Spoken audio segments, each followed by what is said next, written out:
Alrighty. I want to just set my phone so it doesn't do anything.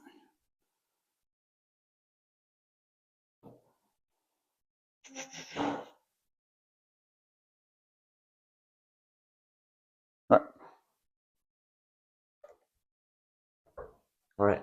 Ready to go? Yeah, I'm ready. Let's do it. You press record? Yes. Yes. So today we have Spencer Porter, a course facilitator and coach at Stanford Graduate School of Business, a writer and producer for shows and networks like Fox, Nickelodeon, and Cartoon Network, a Stanford men's soccer alum, and a proud father. Yeah. Welcome, Spencer, to the Walk On Way. Thank you so much. Thanks for having me. Well, thank you so much for allowing me into your home and being so gracious. But I'm really excited for this conversation, and so I guess we can just dive right in. Let's do it. With you. Yeah. So to start, I just want to get a little bit of a background and maybe even a quick synopsis of your youth, let's say up to your college days, because I'd love to focus on your walk-on story at Stanford, but I think it's really important to preface that with some of course, of your youth. And I mean, I kind of had this kind of typical soccer experience. So I grew up in Northern California, Marin County, north of San Francisco. Played soccer my whole life, jumped in when I was a kid, joined a club team when I was 8, under 10 select. But like Northern California was not like a soccer hub by any means. The problem in Northern California was that, so in Marin County, like we're north of San Francisco, but our league went all the way up to like Sonoma, Mendocino County. We weren't playing San Francisco teams. We had to travel like 2 hours to play Sebastopol or like these kind of small towns. And so the quality of soccer wasn't so great. We didn't have professional coaches until my under 11 team. We were good. Like we played, and obviously like everybody on that team was trying to, do our best, but it was 2 practices a week in the fall and like 1 faraway game on the weekend. But none of my teams were particularly good. So my under 10 team, Central Marin, I don't think we ever got out of the first round of state cup. Like, tough games. But that team disbanded after the 2 head coaches got into a fist fight with each other over playing time for their own children. So that team disbanded. I went to the Mill Valley Quake, which was a better team. This is under 11, under 12, professional coaches at this point. But again, like we just weren't that great. Like we were okay. We'd do well in a tournament here and there, but we never won a tournament. We weren't particularly good in league. But we had a couple good players, so we could get pretty far in a couple tournaments. But I was playing like left mid, left back, like not really playing positions that really suited me. And there's also 11v11, which they don't do anymore for that age, which is it's too big. It's too many. You don't get a lot of touches on the ball. And I was sort of, I think, average, maybe below average on these teams. Like I was fine, but I wasn't particularly athletic, wasn't particularly good, didn't have great technical ability. But I do remember that my dad told me, so when I switched from that under 10 team to that under 11 team, after the 2 coaches got into the fist fight, my dad told me that when I tried out for that under 11 team in Mill Valley, my technical skills were not going to wasn't what got me on that team. Right. I was the only person at that tryout who was talking. I was playing a center back essentially in one of the tryouts, and I was just constantly talking, like pickup runners, organizing the defense, that type of thing. And I joined this under 11 team. I didn't know anybody, and I was immediately made captain. Wow. And I think I wasn't even one of the better players. I was below average, but I talked, and I had a knowledge of the game. I didn't know it then, and I'm just like jumping right in here. No. Is that good? So my high school coach had this kind of theory on soccer, and I don't think it's original to him, but he would always tell us like, in soccer, there's speed of play, right? Every individual has a speed of play. And what he was saying that is really made up of 2 different speeds, speed of thought and speed of action, right? Like Usain Bolt, amazing speed of action, right? He's the fastest guy on the field, but he could be running in the wrong direction if he has bad speed of thought, right? My speed of thought has always been very good. My speed of action, suspect. But I always was, always on the top of these teams in terms of like understanding the game, knowing what to do, knowing how to direct players, knowing how to talk to players. Right. So that was kind of getting me through. But still, under 12, Mill Valley Quake, again, coach leaves at the end of the season, unclear what's happening with this team. I wasn't getting a lot of playing time. I didn't much like the coach. This is like 1996. So this is like about like what age? U12. This is U12, okay. yeah. But this is like 1996 US, so emphasis is on just booting the ball and running onto it, right? There's not a lot of passing going on. Also, like, we're playing on rough fields in Northern California that get a lot of rain, and so like possession soccer, we're not really trying. Mm-hmm. We're not even really going for it here. It's a lot of crosses, a lot of just kind of long balls, and hope that your striker gets on the end of it. So at the end of that U12 season, that team disbands, and I go back to rec. And at this point, rec is there's a little travel involved. Like, it's kind of, they're good players, but I was just a rec superstar in U13. Yeah. And I loved it. And it was great because it was like, got me excited about playing again. It wasn't as like conditioning heavy. It was much more sort of, I was free. I was playing center mid and doing whatever I wanted. Right. And that was great. But I sort of thought that might be the end of my soccer career. Like, it was not like, again, like, it was rec. Yeah, I'm good, but it's rec, right? But I go to high school, so something that ends up being a huge part of my story is that I go to high school when I'm 13. I go to college when I'm 17. So I'm too young. Yeah. Like, I'm a year younger than I should be for that grade. So I enter high school early, or, I'm 13. Make the JV team, playing JV. But again, like, this is JV. We're just playing JV Northern California. Do you want me to keep going with this? One quick question. Yeah, please hit me. So you said you were young.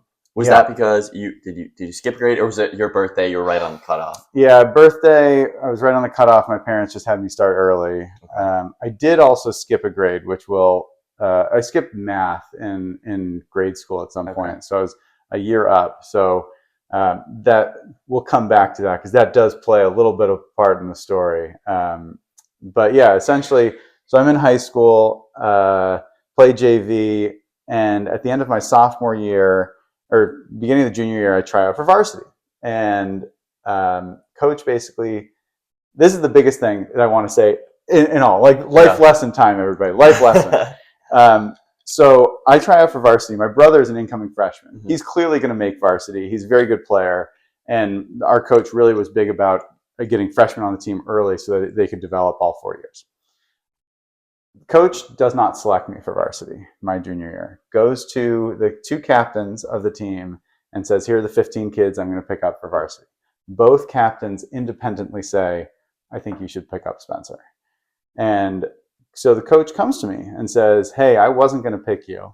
Both captains individually said, I think we probably should pick up Spencer. What do you want to do? Do you want to join this team? Do you want to stay on varsity or stay on JV, be a JV superstar, and then you'll come on to varsity next year?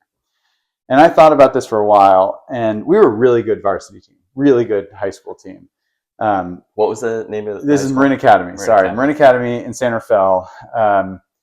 And we were on the rise. It was a small school. It still is a small liberal arts school in Northern California, private school. Had been this like granola hippie school for the longest time, but a new headmaster came in the same year that I came in as a freshman and totally changed the school, and was basically like, all that hippie stuff, yeah, that's fun, but we're going to focus on college now. We're going to focus on getting people ready for college. And part of that was like upgrading everything in the sports department, in the athletics department, getting better facilities, just being more, just more attentive to all that stuff. And I took a day to decide whether or not I wanted to join varsity. And I initially said no. And I went out to my first JV practice, saw that I was so much better at this point than all the JV kids. Yeah. And saw my younger brother playing on varsity, and thought, screw that, I want to play varsity. And so I joined the varsity team. I went back to him and said, I want to play varsity. And I'm really glad I did. And that was, truly like a huge inflection point, because that year, like that varsity team, we got really good. We went pretty far in the state playoffs.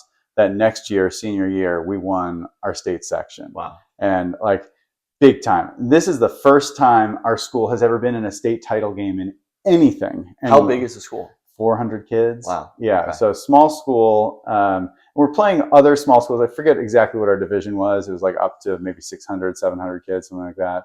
But our state section goes, I mean, California's a big state. So it's all the way from South San Francisco to the Oregon border, out east to maybe Sacramento. So it's competitive in California. There's a lot of talent comes out of here. A lot of talent. Yeah, for sure. And in Northern California, you get kind of weird situations where, obviously, like our school is playing very possession based. We got a field turf field. We were one of the first teams or high schools to get a field turf field. So suddenly we started playing a lot of possession because you can hit crisp passes on the floor.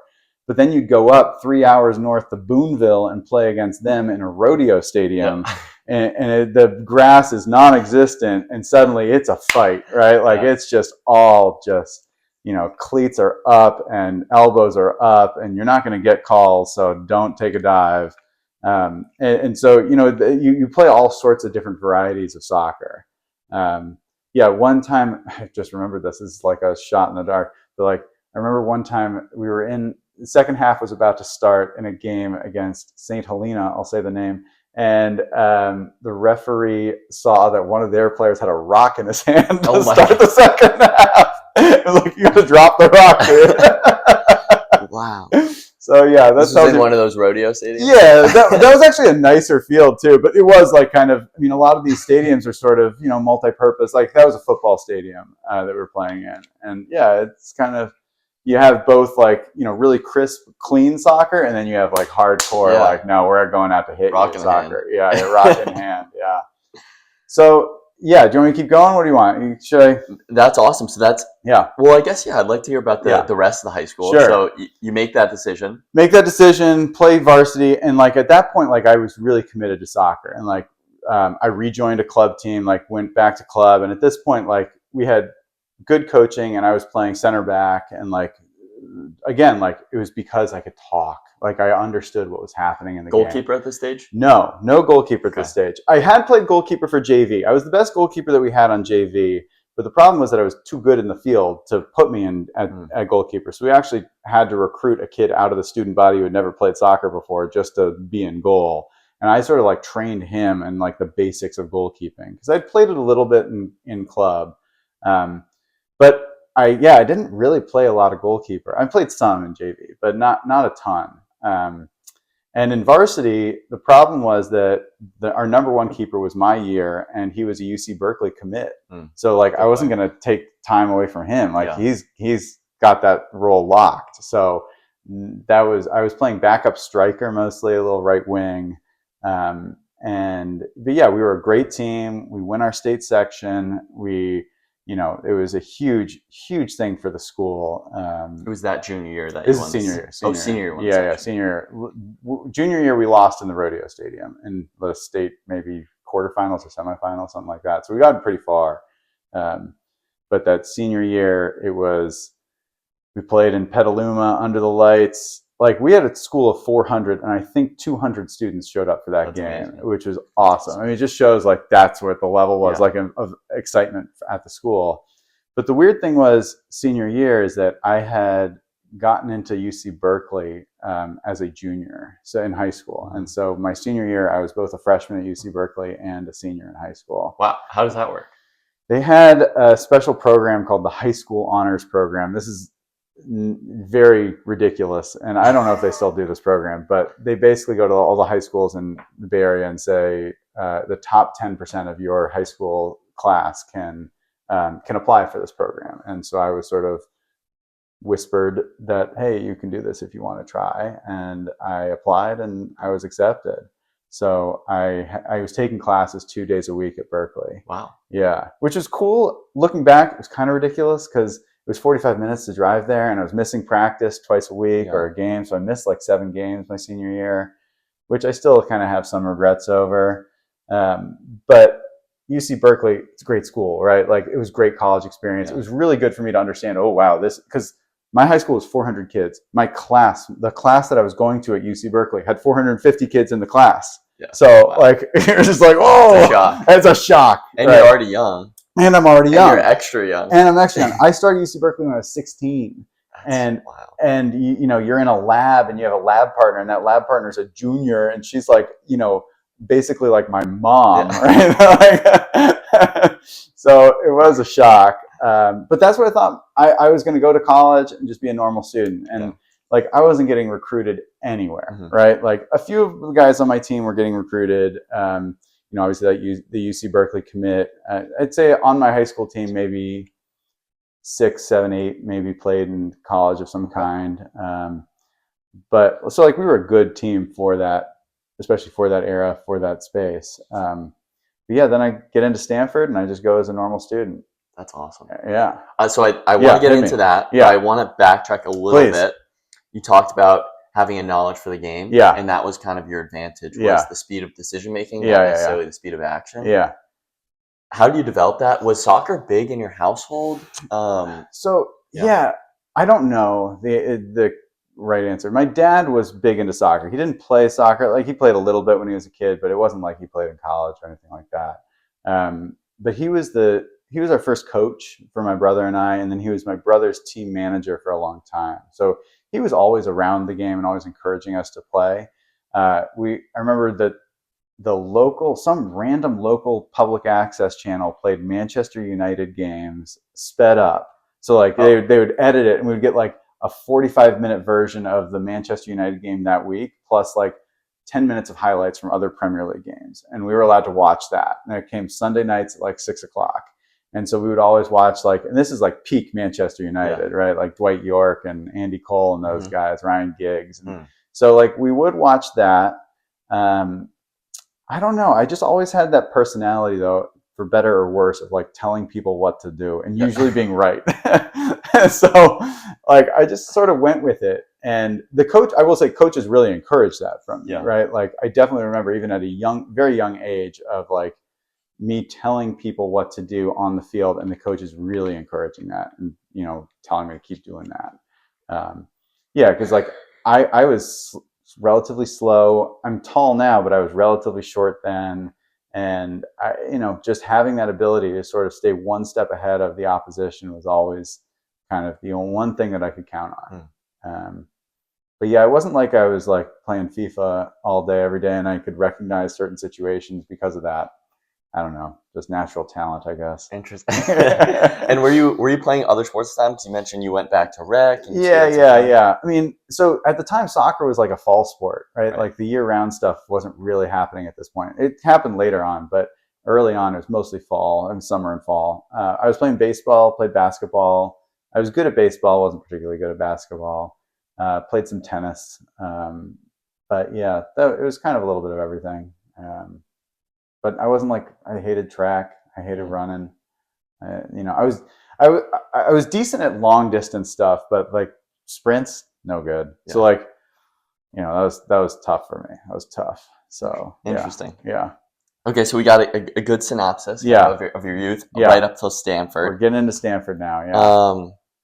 So a little bit about Stanford obviously everyone knows it as an amazing, amazing school. Yeah. But from a soccer side, there were finalists in 2002. Yep. Obviously three-peated 2015 to 2017. Yep. So a real soccer powerhouse. For sure. I remember when I was like looking at colleges, it was like the holy grail of college soccer. Yeah. So when you enrolled, I guess when did you decide you wanted to play? Yeah, great question. Yeah. So I enter Stanford in 2001, and that team in 2001, 2002, 2003, those teams were stacked for Stanford.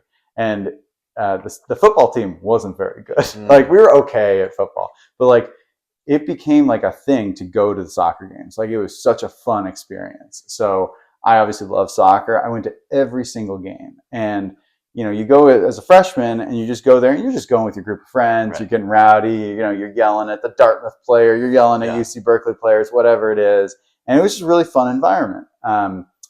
And I saw the level, and obviously, like, you see the level at college soccer, and it's just so fast. Like, everything is just way faster than you think it's going to be. And so, yeah, I knew that it was above me, but I still love the game, love the sport. And I found out that Stanford had a PE class in the fall that the assistant coach coached. And this is just like a normal PE class. You get 1 credit, you go out there twice a week, play for an hour and a half. And it was just scrimmages, no drills. Like the assistant coach is essentially just opening a bag of balls and just says, go nuts. And it was always soccer? It was always soccer. Oh, yeah, okay. yeah. So the assistant coach for Stanford's team, Matt Stimson, he would go out there and he would set up a field, kind of divide us in two, and we would just play soccer. And he let us know that every winter before the winter term, so, season is fall, winter is sort of an off sort of, you're still practicing, but it's a lot less intense. That term, and then obviously the spring preseason is a much more formal sort of situation.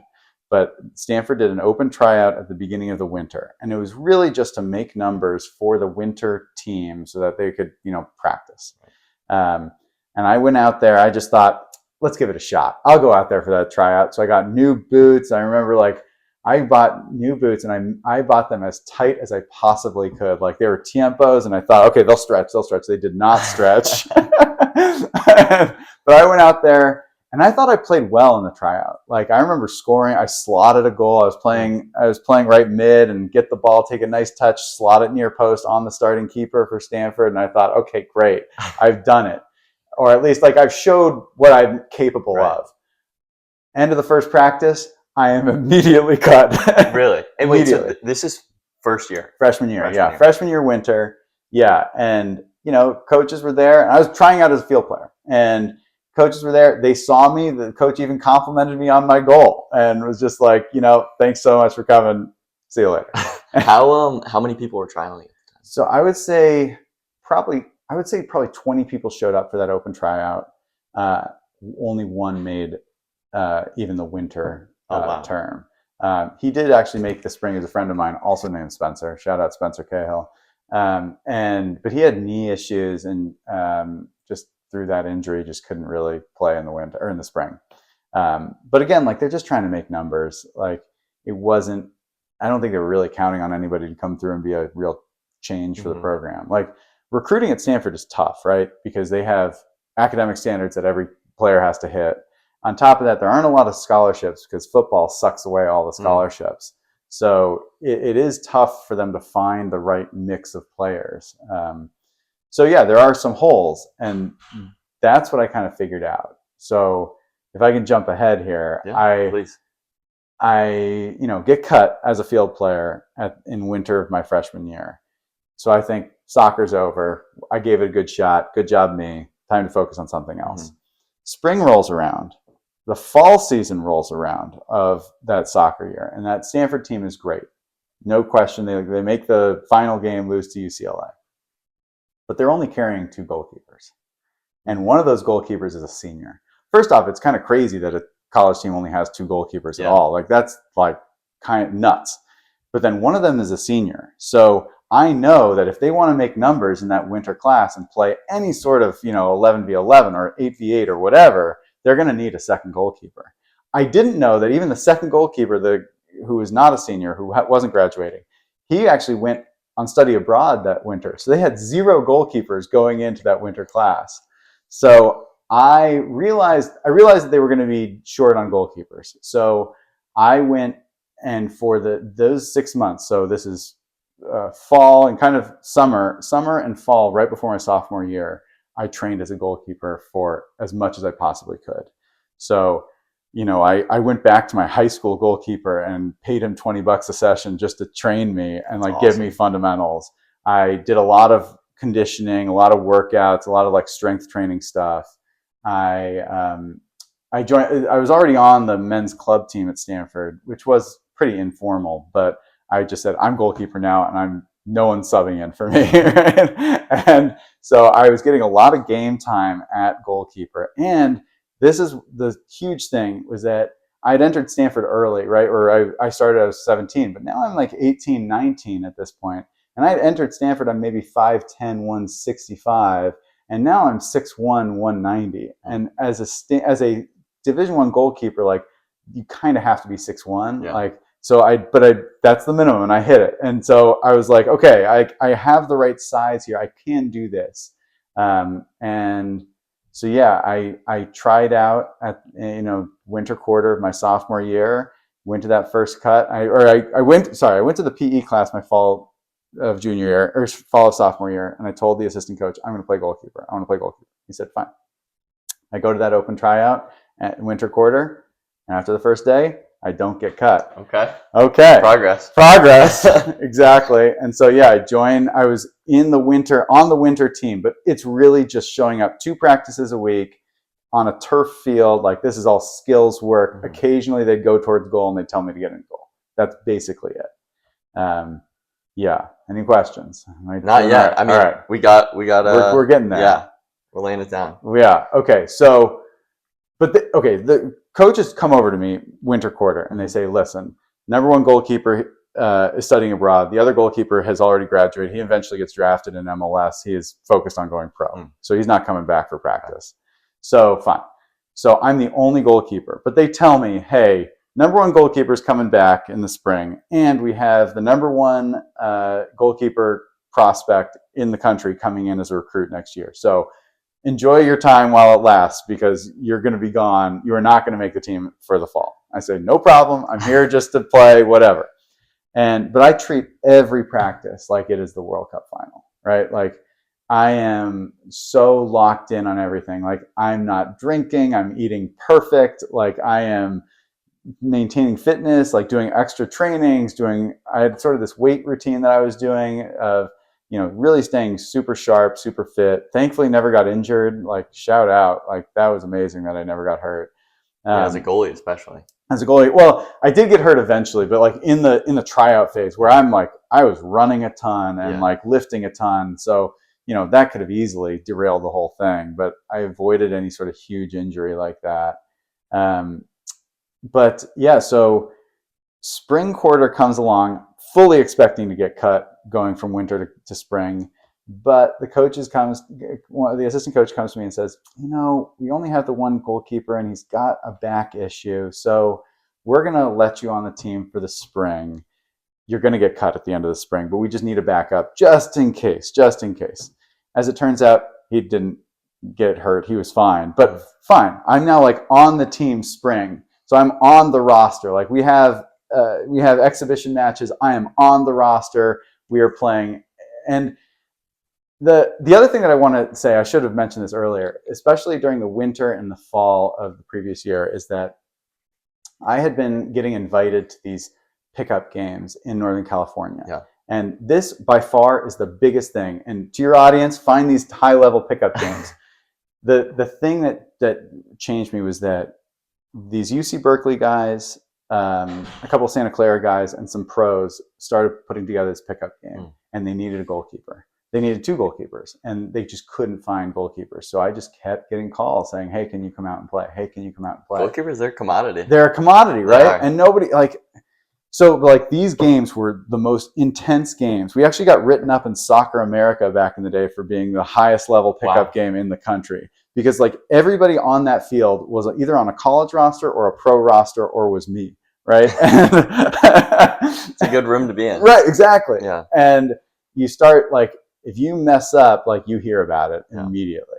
And so that really got me up to speed. And, you see guys like Josh Saunders showed up at that game, like all these kind of, on the rise pros, like Kalen Carr who was UC Berkeley at the time, eventually goes to MLS. And he was a big part of that game. And you just have to perform. And I just kept performing. So it gives me a lot of confidence too.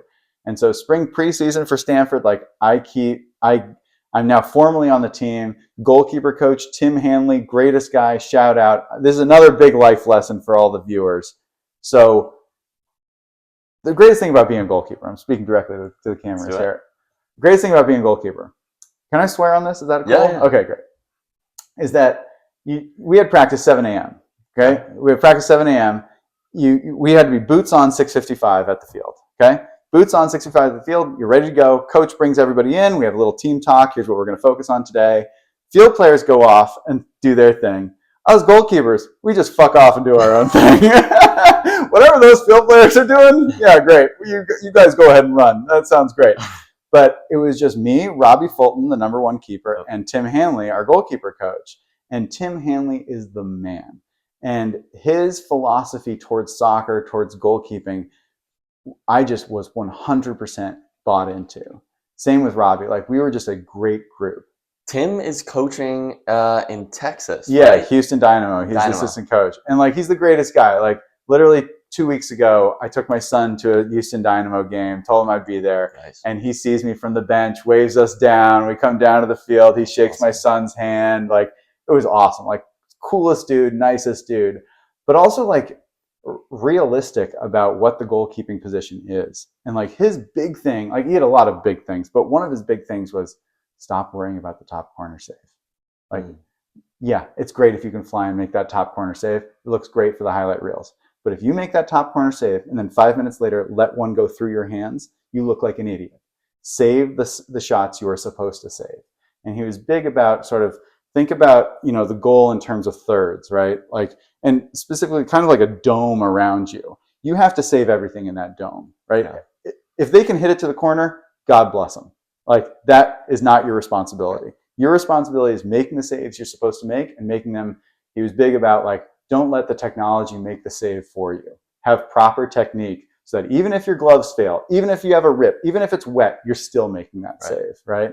And that really spoke to my sort of like thought process about the game. Like I could get on his wavelength of like, we're going to think through the game. It's not going to be just raw athletic ability that's going to get us there. Like we're going to think about distribution. We're going to think about like one of the simplest things. This is so dumb, but I can't believe I still remember this so well, which is that we were playing in a scrimmage, like it was like a little 5v5 thing, and I'm directing traffic for, picking up runners.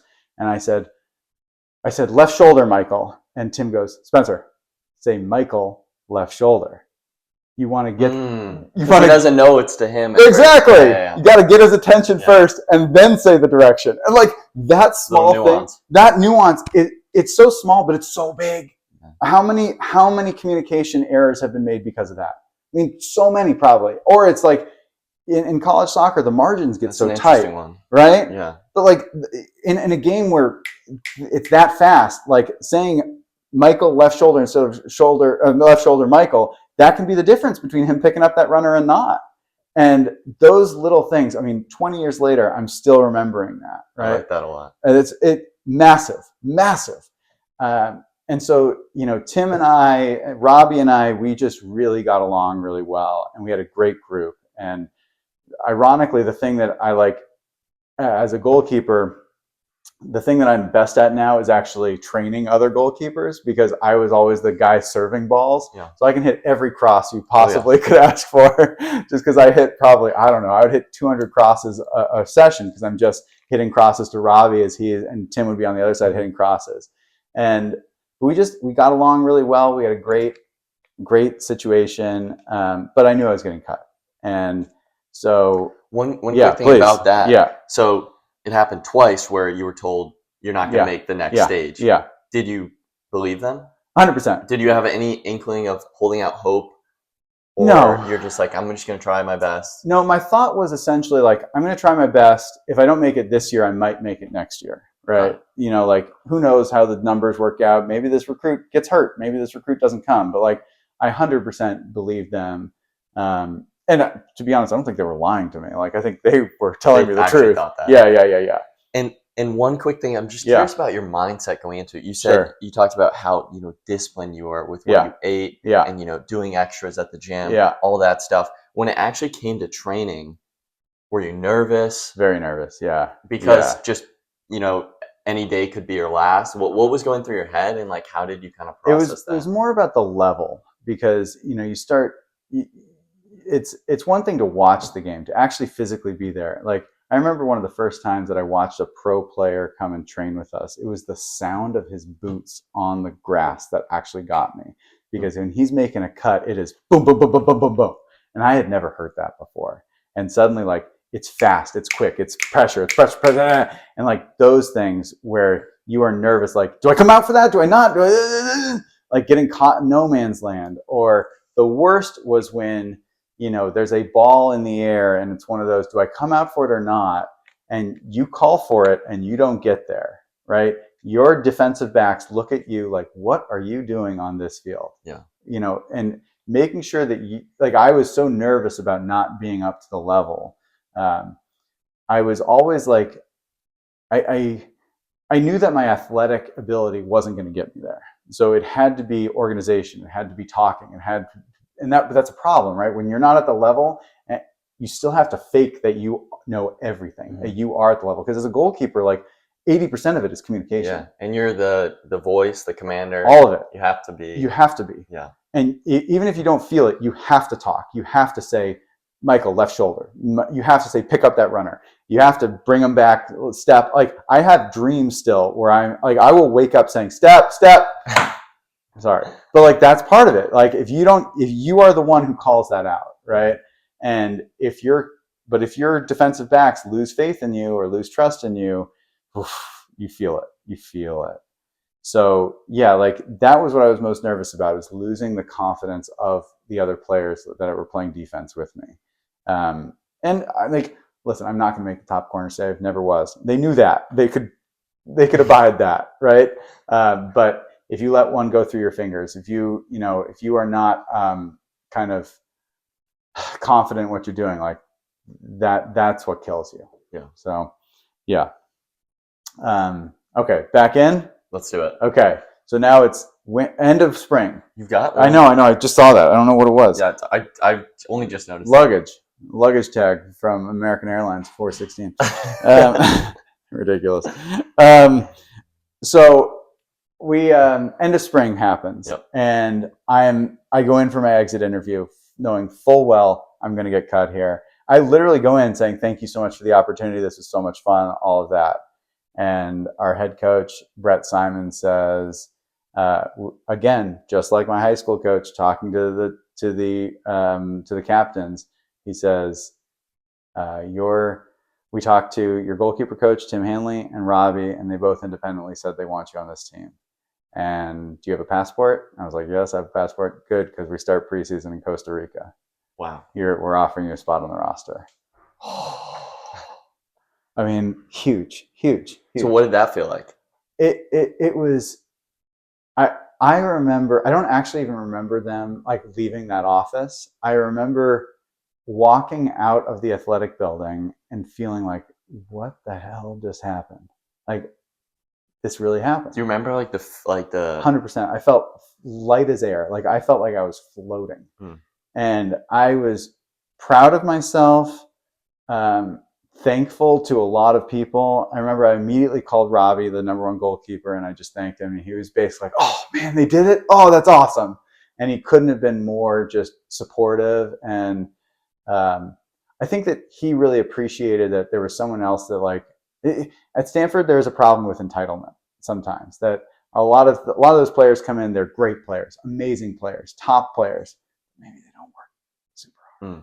Like they work hard. Everybody works hard to get to where they are, but you always have to be pushing. Always have to be pushing. Always have to be putting extra effort. There were a couple players that, even at the bottom of the roster, where they're like, "Is this really worth it? This is a lot of work." Yeah. And even at the top of the roster, it's the opposite problem where they're thinking, "Should I go pro? Do I really want to be here? I should probably go pro."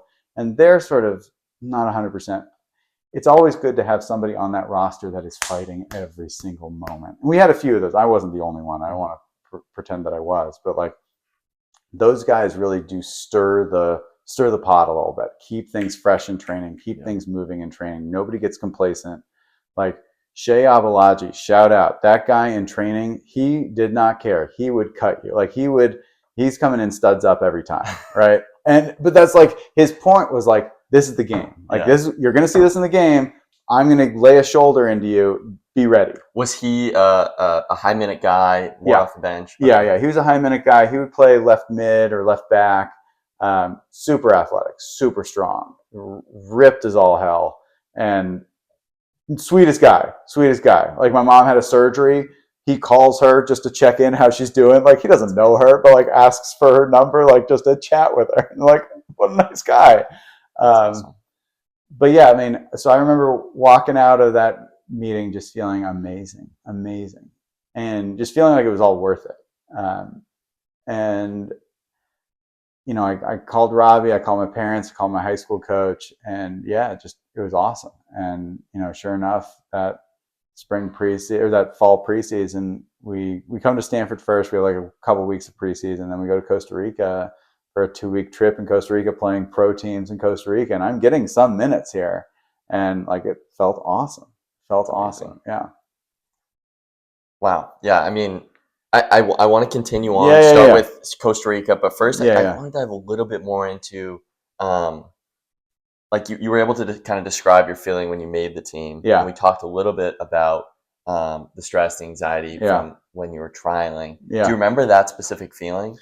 Yeah, sure. Just because, if not to cut Yeah, you yeah, off, no, but no, I please. have, I'm really curious about that. Like in the way you described, the pros hard cutting in the grass. Yeah, Like yeah. I know you're a writer, so you've really noticed those details. Yeah. But I think that's so great for people to hear. Anyone that's trying to do something hard, whether it's Yeah. walking on or Yeah. doing something else, when someone can describe it in such detail, the way Yeah. they feel, and then Yeah. it resonates with them, Yeah. it's a nice feeling to know it's like you're not alone in that sense. Totally.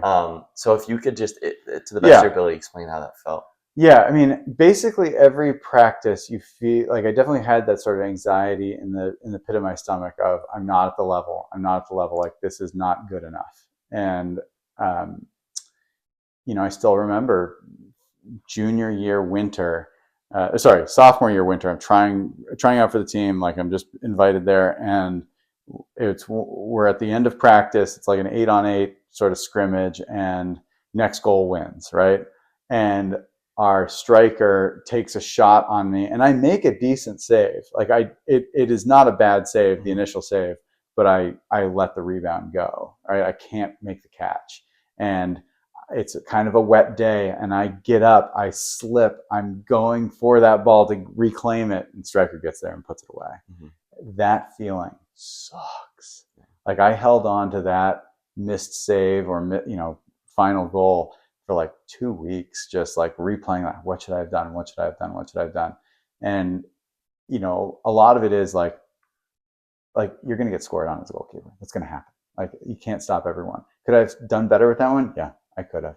I could have made a better step. Like so much of goalkeeping is, a lot of people think that goalkeeping is all about diving. Like diving's a last resort. Like if you're diving as a goalkeeper, typically the striker has either hit an amazing shot or you've done something wrong. Yeah, wrong position. Wrong position. Like slide tackling with the center back. Exactly, right. Yeah, exactly the same. Like so many times, like you see amazing saves from a goalkeeper, but then you actually watch the video and you're like, no, dude made a bad step initially and is covering himself back. So again, like our goalkeeper coach was so good at this of like, diving's the worst. Now, the other problem with diving is that once you dive, you are on the floor. You can't get up. Like in general, if you can make the save by staying on your feet, stay on your feet. Also, like you can distribute a lot better when you catch like that. So in that moment, I thought, I'm still thinking about that save, that missed save. Like, I should have taken that extra step to my right, that extra kind of, what do you call it, shuffle step, and exploded out to get that second hand on top. I was able to get my strong hand to it. Good job me, but I had to get that second hand. Anyway, that feeling of just, I remember that striker was in my dorm room, or in my dorm, and I was talking about it with him like the next day, and I'm like, I can't believe I let you score that. And he took it as if like he shouldn't have scored because we're friends. Yeah. And I was like, no, it's not that. Because I can't believe that I didn't get up in time to stop you. So yeah, that anxiety, that kind of, you're always kind of thinking about those moments of like, how can I fine tune that? How can I fix that? That was always big with me. And stuff with goalkeeping is a lot of catching, like how to make a catch as secure as possible. And a lot of that is finding, like, some goalkeepers use the W, some goalkeepers use the diamond. I kind of had this not inverted, kind of this weird kind of half W thing.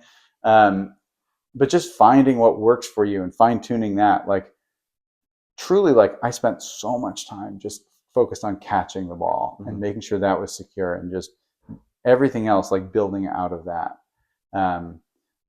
But then, like, okay, to your point about like how it feels, like I remember, like, so we had Chad Marshall on our team. Chad Marshall was the big player on our team, and he goes on to have like a 15-year career in MLS, like plays for the national team, all of that. And I remember seeing him, and his speed of action, incredible. He's 6'3", He was probably one of the fastest on the team, big, strong, athletic, all of it. But his speed of thought, maybe even faster, where he would be coming at you, in a 1v1, and you're the goalkeeper, and you think, okay, 6'3", 220 pounds is running full speed at me. I'm already terrified. And you think, okay, he's going to go right here. I'm going to go right. And he just, like, it's a cloud, just dances left. And it's like a magic trick. And he is 6'3", 220. How can he turn like that? How can he move like? How can he get me to commit to my left so that he goes his left? And like, when I saw that in the flesh for the first time, I realized, like, okay, I am so far behind the level. Like, that's 3 levels up for me. Like, and if I'm being honest, and Chad, you're a great guy. I love Chad, but there was almost a sense of disdain that he had, right? Where you can sense, like, he does that and he kind of has this air of like, that was fucking easy, dude. And like, when you feel that as a goalkeeper, because that would happen sometimes, you get deked, that would feel you'd feel destroyed for the next 5-10 minutes. Conversely though, so I make the team, fall roster, first day of practice, and I'm feeling all of these feelings. We had gotten like an off-season, conditioning thing. I'd done all of it. Like, I'm a good boy. I did it all. But still, like, I'm feeling like, okay, I'm behind the 8 ball here. Like, this is tough. New number one goalkeeping recruit is coming in. All of these things. I'm feeling the pressure. This is our first afternoon practice. We end practice with an 11v11 scrimmage, and new striker, top recruit comes in, gets fouled in my box. I had nothing to do with the foul. He's going to take a PK against me. And I'm already, obviously, I'm like, now the spotlight's on me. Like, even though, goalkeepers, we're not expected to save every penalty, but like, you still feel it. But I caught him peeking towards a corner in the run up. And I saw it. I still remember this. I know exactly where he was going. I can see it in my head right now, him peeking at the corner. And I caught that peek. And right before he takes that penalty kick, I commit to my right. And I think he saw me commit and realize, and kind of mishit it. And not only do I make the save, but I catch the ball. That feeling of catching a PK from the number one striker recruit for this class in the first practice, that filled me with confidence for 2 years, right? Like, that felt amazing. Like, oh, Spencer knows what he's doing a little bit. And it had nothing to do with my athletic ability. It had everything to do with me noticing things, right? As a goalkeeper, you're constantly watching, constantly scanning. And I caught him peeking. I caught his foot a little bit pointed the other way, and I got him. And that feeling of like catching that ball, getting up, telling everybody to move up, distributing the ball, like, I'm pumped. That's awesome. That's awesome. Yeah. So that's your junior year. So yeah, junior year. I mean, it was my rookie year on the team. After Costa Rica? So right before Costa Rica. So we actually came to campus for a week or two, and then we went to Costa Rica for a preseason trip. Yeah. Awesome. Yeah. Well, I'd love to. Could you kind of give me the rest of those couple of years? Yeah. With Stanford, and I'll jump in wherever. Yeah. So so I'm the number 3 keeper, and the cool thing though was that at this point, like, I was actually playing a little bit on the field too. Like, okay. So this is where the field player stuff comes in, is that I joined the team, but I'm there as a practice player. And again, the coaches were very upfront about this. Like, Spencer, you're here to make numbers. You're going to train as a goalkeeper. We'll use you as a goalkeeper when we can, but we want you to bring the basic thing was we want you to bring your field player jersey to practice, just so that when we play a scrimmage at the end of practice, if we have odd numbers, you're coming in. I said, great, no problem. And I wasn't bad. Like, I was keeping up with the level a little bit. And they're not putting me at center back. They're not putting me at center mid, but like, I'm playing right wing, left wing, striker. So even in Costa Rica, like, we're playing like 3rd division, 2nd division pro teams, and I'm playing 30 minutes out on the wing.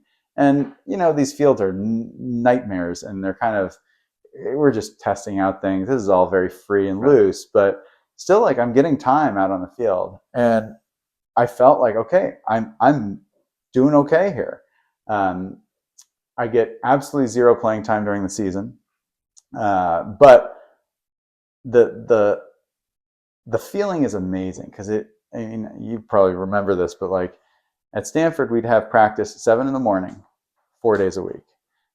So Monday, Tuesday, Wednesday. Sorry, Monday, Tuesday, Wednesday were morning practices. Thursday we would have a night practice. Friday we'd have a game. Saturday we'd be off. Sunday we'd have a game. Sometimes that would depend. It depends on when the game schedule would happen. But let's say that was the schedule. But those kind of morning practices, they kind of orient your whole life, right? Because you have to be up and ready. I had to be in the building at about 6 a.m. because goalkeepers had to get their hands taped.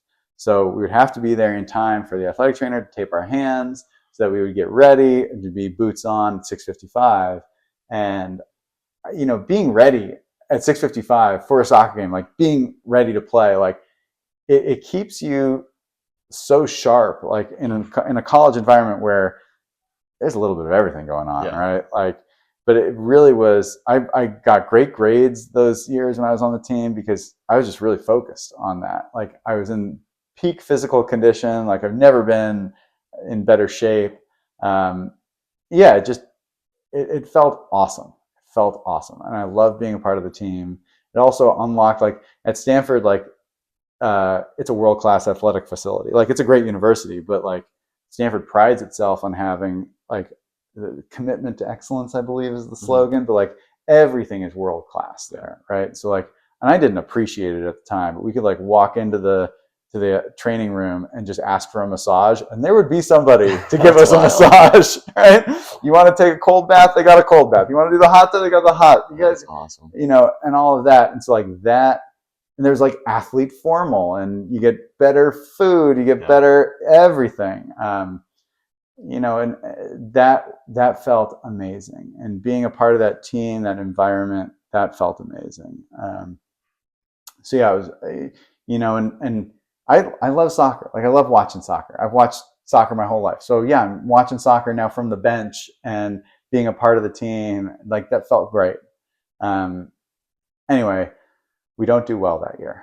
Junior year, we had graduated a lot of the players that had made the finals game the year before, and we kept losing these 1-0 games, 2-1 games. I did play. I'm totally lying. I played my junior year because we were 3-14-2, like bad season.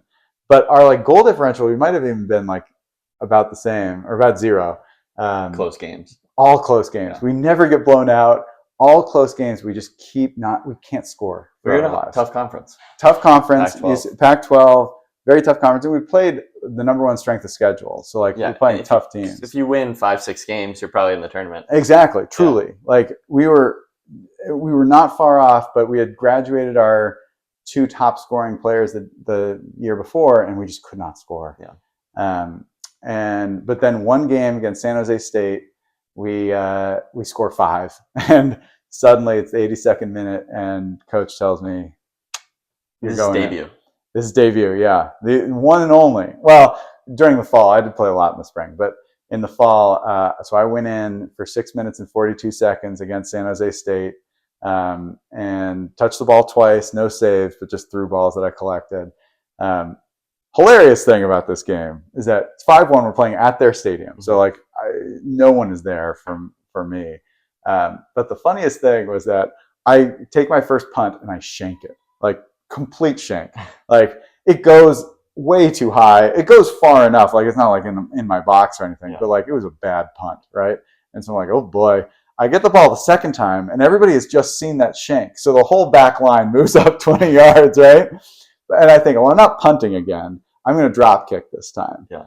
I drop kicked the greatest drop kick of my life. I put this thing 3/4 of the way down the field. Our striker, who now the back line is all the way up, right? So our striker runs onto this ball, has a 1v1 with the keeper, and puts it over the bar. But I almost had an assist. That would have been amazing. That would have been amazing. Wow. So yeah, tough season, but you know, I'm on the team, feeling good. We go spring, and for whatever reason, we had a lot of injuries that spring, and I'm playing more and more on the field, and I start getting minutes in the spring playing on the field at right wing. That's and awesome. Keep in mind, like on my high school team, there were 16 players and I was a 16th, right? And suddenly I am playing significant minutes in the spring for Stanford varsity soccer. And probably the greatest moment of my Stanford career was we're playing against Cal in the spring. Big game, obviously. I think it was our last game. We typically scheduled them last. And coach tells me before the game, hey, you're going to get minutes at right wing. I said, okay, great.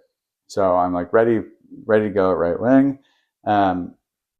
And I sub on at like the 30th minute, 28th minute, something like that. And I remember going in, and Kalen Carr, who is that great player, who my high school team played in the state section championship game. I didn't even play in that game. I was an unused sub in that game. Was this when you won? When we won, okay. Yes. Unused sub in that game. I was going to Cal. I was not really full. I was a full member of the team, but like I wasn't really getting minutes. And Kalen Carr is the best player on the other team. He goes to Berkeley, and he's, great player, ends up being Pac-12 or Pac-10 MVP that year, and just great player. He sees me, and we're friends, and he sees me sub on, immediately tells his center mid, hey, mismatch, pointing to me. Rude. But I come on, and again, this speaks to sort of not speed of action, but speed of thought. Yeah. There's a sequence where I'm tracking back on defense. They had like a goal kick. They played it wide to the other side. I'm tracking back on defense, and I look over, and our left wing is in a duel. Like I think he's going to win this ball. And sure enough, he wins it. And before he even wins it, I am making a near post run.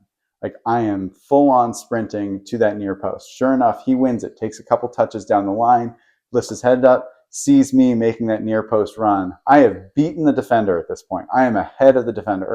Not offsides, but just ahead of the defender.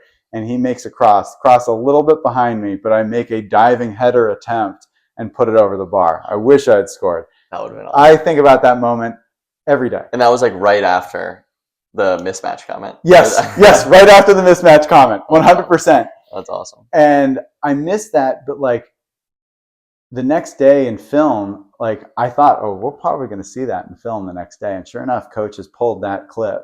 And it was sort of like a warning shot to our strikers, being like, we couldn't score last year, and now our third string goalkeeper gets minutes at right wing, and he has the best chance of the first half because I anticipated. He even asked me, like, Spencer, what position are you playing? I was like, right mid. And he goes, basically being like, how is our right mid smart enough to make a near post run? Where is the striker? Yeah. Like, the striker's not even in the frame, right? Like, so I felt very validated in that moment of like, at that point, like I felt, oh, I'm at the level now. Mm-hmm. Like I can play at this level. Mm-hmm. And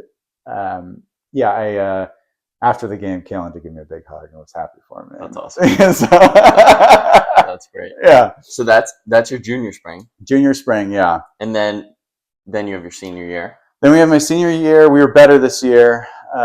We had a winning record, 9-8-7. Just missed the tournament on the bubble. But better team that year. Unfortunately, over the summer, I broke my hand playing. It was the first injury that I took. Thankfully, I broke it at like the beginning of the summer, so it didn't affect. Were you playing like summer ball? Were you playing that pickup? Yeah, so Stanford guys, the team obviously weren't like NCAA rules, blah blah blah. We weren't allowed to have like formal practices over the summer. Captain's practice, exactly. So we would have captain's practice, and like the team, a lot of guys would stay around campus over the summer, and we had like camps, and those camps paid pretty well. So we would like a lot of us would be coaching at those camps.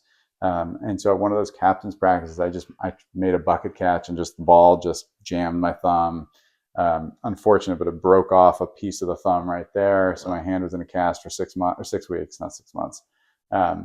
So it was fine, but it was the only significant injury that there were a couple of smaller ones, but like that was the biggest significant injury I had.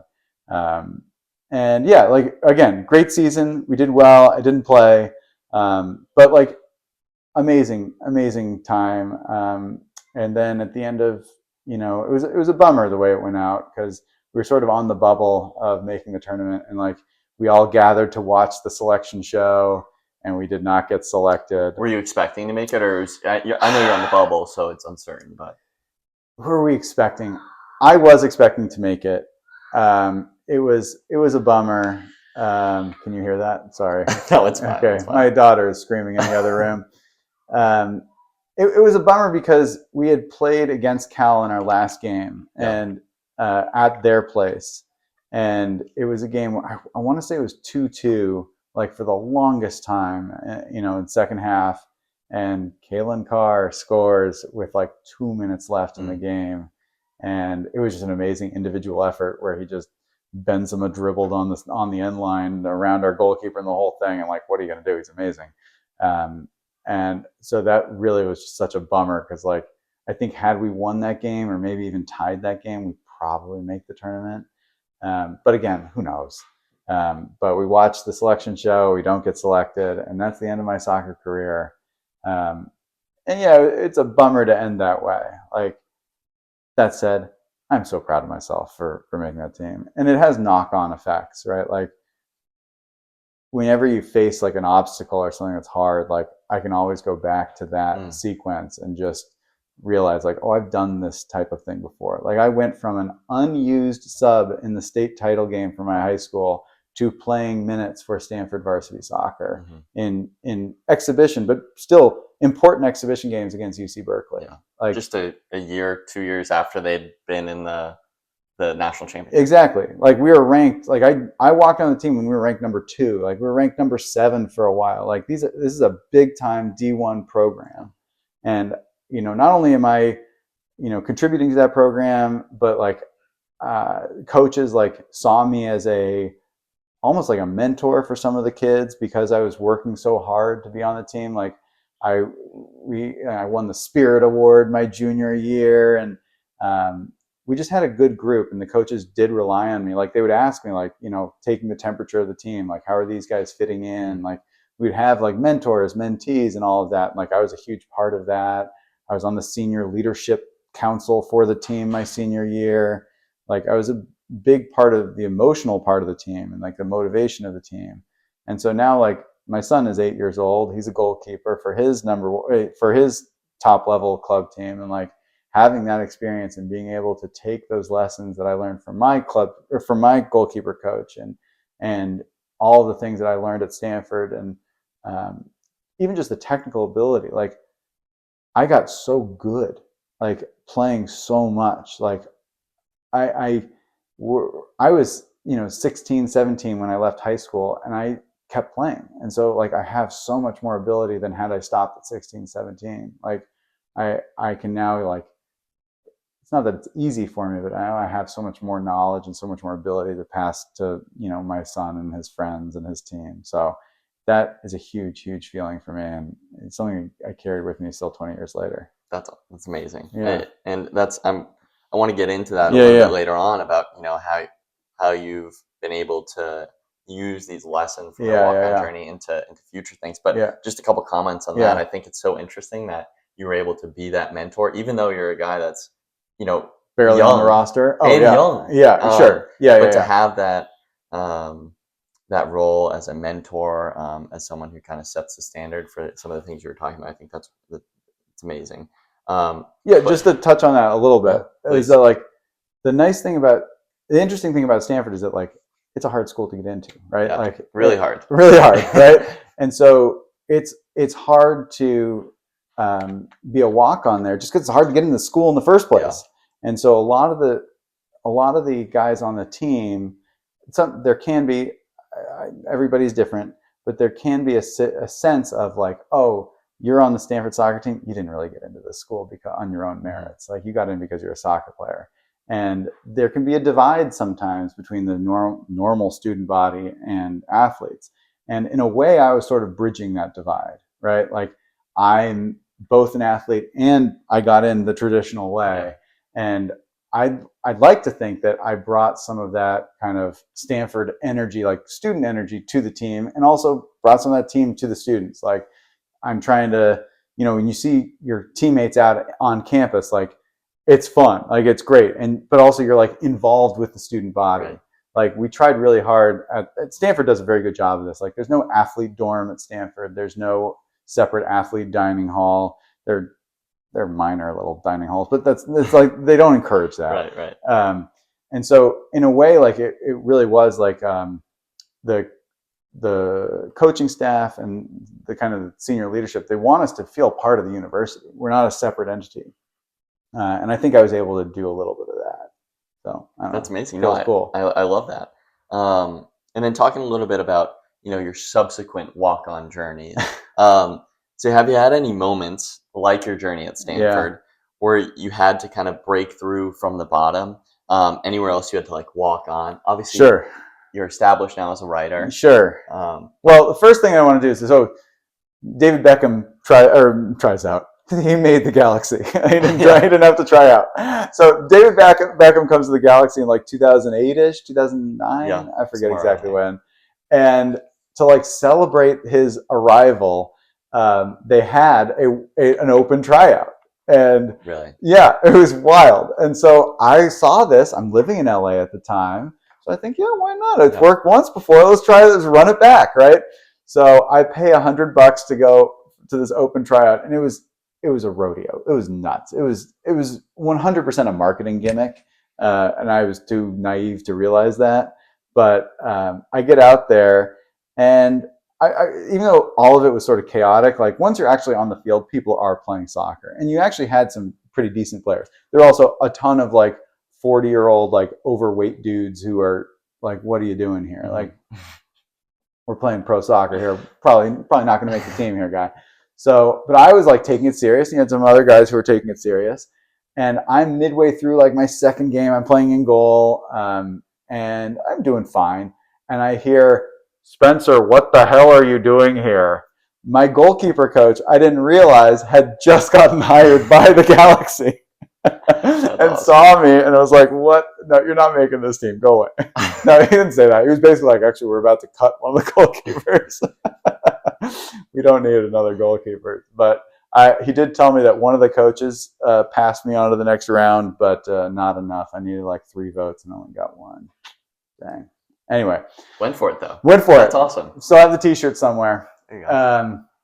Yeah, but like in terms of like other kind of situations, I will say that something that really comes up a lot. So I'm a TV writer now, and TV writing is sort of a team sport. Like when you first sell a show, like you go in and you're pitching a show to Netflix, that's a solo journey. Like typically, like you have a producer, you have yourself, you have an idea. That's basically it. But once you actually are on a show and like producing that show, so like I wrote for Family Guy. Family Guy has 20 writers on that staff.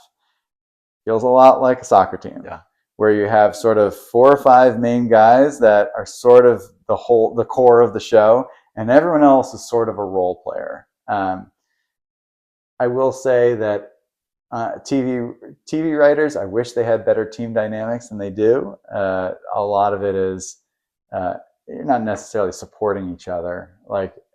Like on the Stanford soccer team, like I remember this so clearly. Like, did you ever do the beep test? Yeah. Right. Oh yeah. Yeah, right. Beep test, classic. So we're doing the beep test, and I'm a goalkeeper. This is my second year now, and I'm crushing the beep test. Like I'm goalkeepers typically have lower standards. Exactly. Because you shouldn't have to. When are we ever going to be in a situation where the beep test is meaningful for a goalkeeper? Right. So like, and the coaches were like, at no point did a coach ever say, Spencer, we're worried about your conditioning. Yeah. Like they didn't care. Like, and I also, but I was fine. Like conditioning wise, I was fine. I'm crushing this beep test. And like, midway through, maybe half the team has dropped out at this point, and I'm still going, and I'm not really tired. And one of our center mids is next to me, and I realize like this beep test is not important to me, but it's very important to him, right? Like, and I love this guy, Casey Coyne. Shout out, you're a great dude. And he was one of the closest friends I had on the team, and I'm talking to him the whole time in that beep test, like, Casey, you're staying on my shoulder. You stay on my shoulder. Come on, you just missed that beep. You're making it. Stay on my shoulder. Stay on my shoulder. Stride for stride. Match my stride. And I'm just talking to him the whole way through. And I don't know what he would have gotten if I wasn't talking to him, but I'd like to think that I carried him through a couple of levels. And I passed that beep test. And felt great. I was in the top, I don't know, 25% of the team, which is ridiculous for the third string goalkeeper to do that well in the beep test. But when you go to TV writer's room, there's nobody talking to you. Yeah. There's nobody helping you out. And there's nobody telling you to stay on your shoulders. So there is a lot of mental resiliency you need to have as a TV writer. And I wish that team dynamic existed. It exists in some forms sometimes, but you have to have that mental resiliency of like, hey, this joke didn't work out, this pitch didn't work out. Okay, on to the next. Yeah. Don't hang on to that. Don't let yourself get torn down by that. So, yeah, I mean, I do think about that stuff a lot. Like, just the team dynamic of it all. How can I be proactive? How can I be, helpful to the team? How can I help us? Because that was my job. Like, I'm a third string goalkeeper, occasional field player, general practice player. I'm just here to fill in holes. Right? Like, how do I do that on a team dynamic at work? How do I, stay ahead of what they need? Like, truly, like, what's the equivalent of making sure all the balls are pumped before practice? What's that? Right. So, that's what I did, and I've had a decent enough career at it. So, yeah. That's really interesting, because that's one of the things that I'm just starting my career, but that's one of the things I've had trouble with is when you leave that college bubble, specifically the college team bubble. Yeah. It's very, very supportive. Yeah. It's very insular. It's your whole life. Yeah. And then obviously things happen. Yeah. You join, the workforce, whatever it is. Your teammates, they have other responsibilities. They have a family, so you 100%. Can't be all bought in. So it's just unrealistic, but it's hard to wrap your head around, how do you bring that team environment to the real world, a career, when there's so many other responsibilities? Yeah, it's tough too, because especially when I first came out, like, it was big in the workforce to hear like, hey, we're a family here. Mm-hmm. And I bought that. And I would be like, yeah, okay, great. That's just like the Stanford soccer team. Yeah. We were a family. Like, we would use that same terminology. And then you get laid off for the first time in a mass layoff because the writers are on strike. And suddenly you don't feel like you're part of the family anymore. Like, I don't recall any families laying people off. That's weird. And you realize like, oh, that's just what they say. They don't actually mean that. And that's a tough reality. Mm-hmm. Because it's true. Like, that soccer team, Stanford soccer team, my high school soccer team, there are times there where you just feel like it's us against the world. And you are so bought in, and you're so just together, and it feels amazing. And then you kind of go off in the real world, and it's really tough to find that. I mean, hopefully you find it in your actual family. But certainly in a work situation, especially now with like gig economy stuff, like at least in the TV writing world, like, it used to be shows would last for a while and you'd kind of have a group. That doesn't happen anymore. A little more individualistic. It's all individual. Contracting. And you really feel like you are a gun for hire. Like, even if you're on a successful show, they will typically, just as a matter of course, lay you off after the show because they don't know if the show's coming back. And they don't want to keep you on staff for a year when they're not even sure that the show's going to come back. Interesting. So you're always thinking of yourself as sort of a lone wolf, which kind of sucks. Like, I would love to be part of a team. I'm used to that. I think it works well, but that just doesn't happen all that often.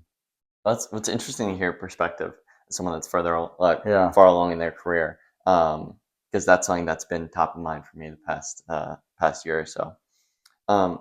Sticking on that kind of the topic of being a writer. Yeah. So as a writer, do you think much about your personal narrative? Oh, yeah. And do you consider your own story? Did you consider it when you were walking on, like, oh, what could this story be? And are you trying to build it into a story? Yeah. Yeah, absolutely. Like, I mean, there are a lot of TV shows and movies that kind of touch on this a little bit. Like Rudy, obviously, is the big example. And I love the movie Rudy. And yeah, early on in my career, I did try to write a pilot, a TV pilot about the Stanford soccer team and like my experience walking on. I didn't have enough perspective on it. I might come back to it at some point. But Friday Night Lights was popular at the time, and like that was like a big show, and people really liked it, and sort of has similar themes. Like they definitely had like walk-ons onto the high school team and all that. Yeah, and I'm always thinking about that kind of narrative, and I think that it is resonant with other people because of sort of the underdog type of storyline. That's pretty resonant. And you have people who have tried to become parts of organizations where they didn't quite feel like they were able to. Like imposter syndrome is always very, very common.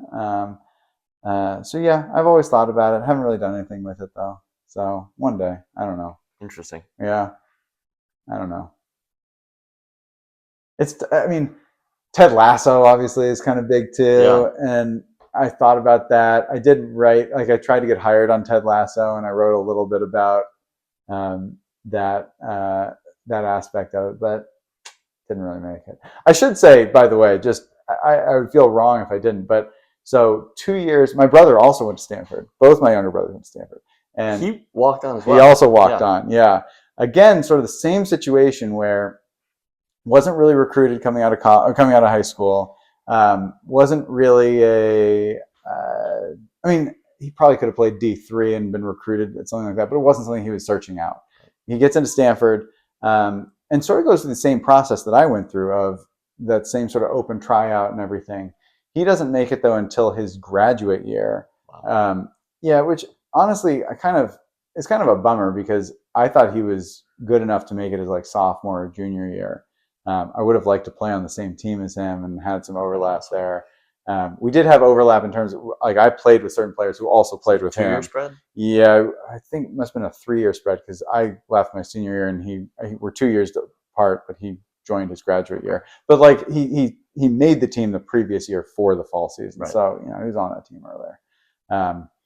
Yeah, so like again, like I also think that it has a lot to do with the fact that Northern California at the time, especially like kind of semi-rural Northern California, which is where we're from, didn't have a lot of credibility in the soccer community. Like it was all Southern California, Texas, like that's where the vast majority of our recruits, like Denver, we were recruiting a lot out of the Denver area. But like Northern California, even though we were at Stanford, like my brother and I were, I think, the only players from Northern California. There might have been 1 or 2 others, but nobody from our like area. So anyway, he made the team. That's awesome. Yeah. And is it Ross? Ross, yeah. Right. Shout out Ross. That's awesome. And our youngest brother, he's 11 years younger than me, so different generation, different coaching staff, different administration on the team. He tore his hamstring when he entered college, so he never really recovered from that injury. But he was probably a better player than either of us. So bummer. The muscle injuries are tough. Tough, man, tough. You can break your hand and still play fine. Like that was fine, right? Like I can deal with that. I should say, just to throw it out there, that I eventually had to get nasal surgery because my sinuses were so bad. And after the surgery, my surgeon was like, "So we think you probably broke your nose twice."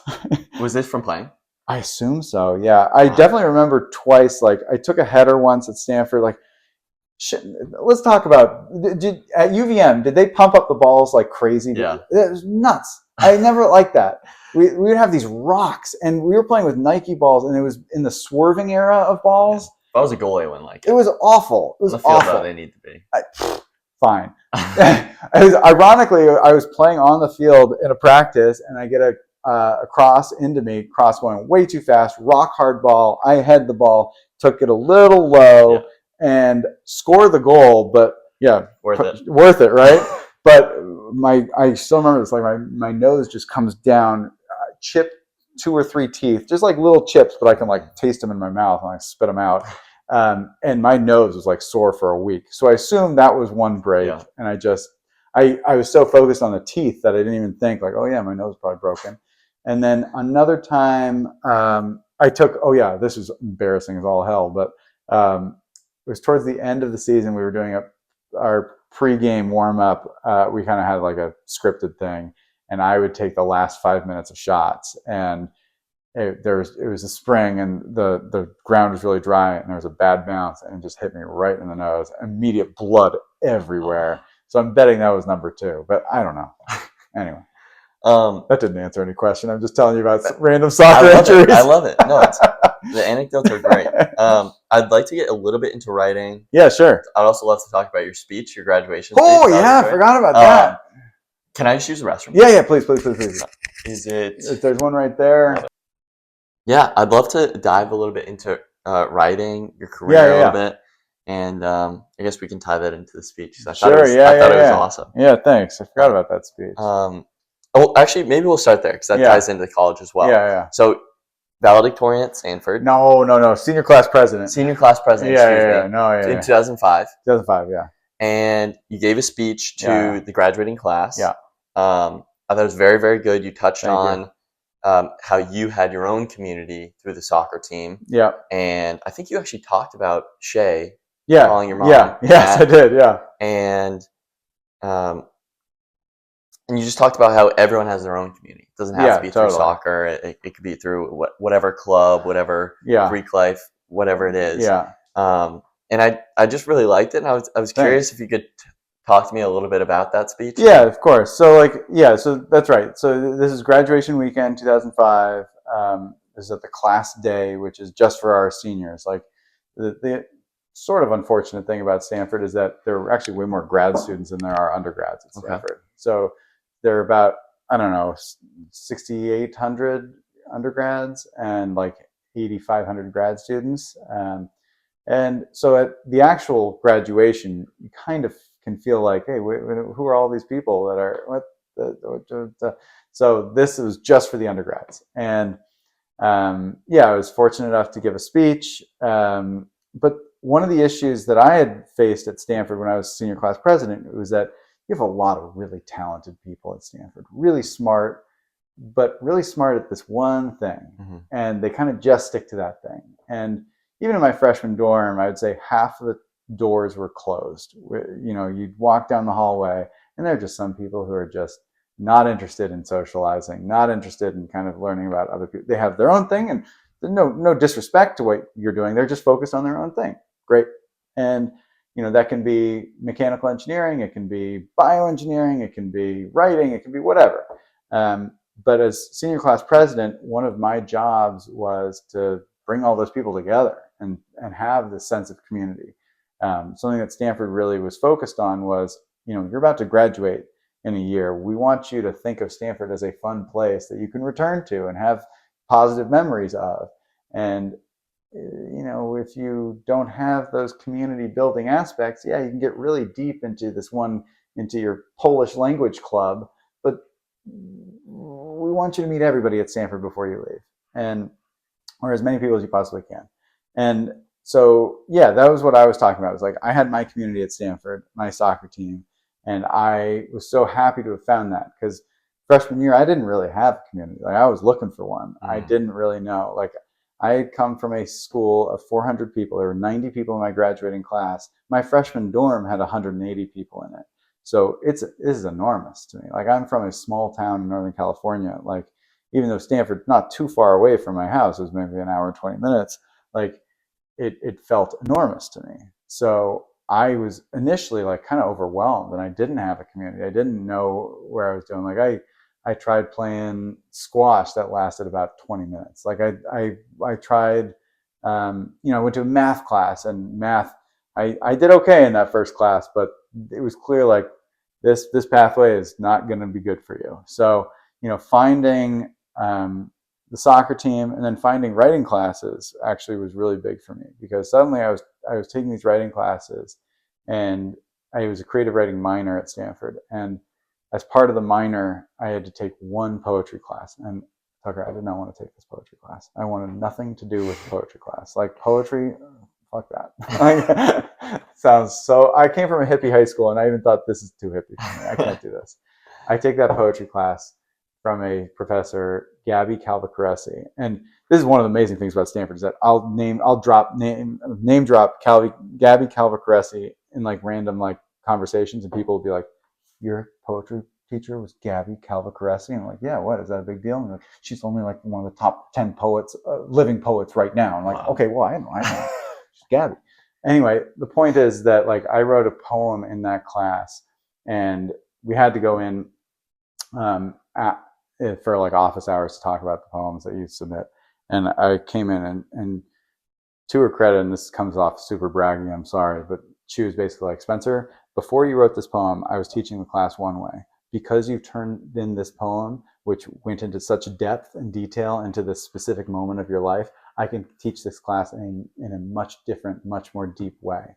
Thank you so much for turning in this poem. This is huge. And you hear that from a professor. Like, I wasn't getting that reaction from my math problem sets, right? Like, this was huge for me. And again, it was like this acceptance of like, hey, this thing that you didn't even really want to do, you actually have a pretty good talent for it. You should focus on this. 2 questions about that. Yeah. First, if you're open to sharing, what was it about? And then second, was that kind of what set you on the path of writing? Were you already interested before, and was it just that it gave you this belief? What was it? Let me take the second one of those. So that was, I'd always thought about writing.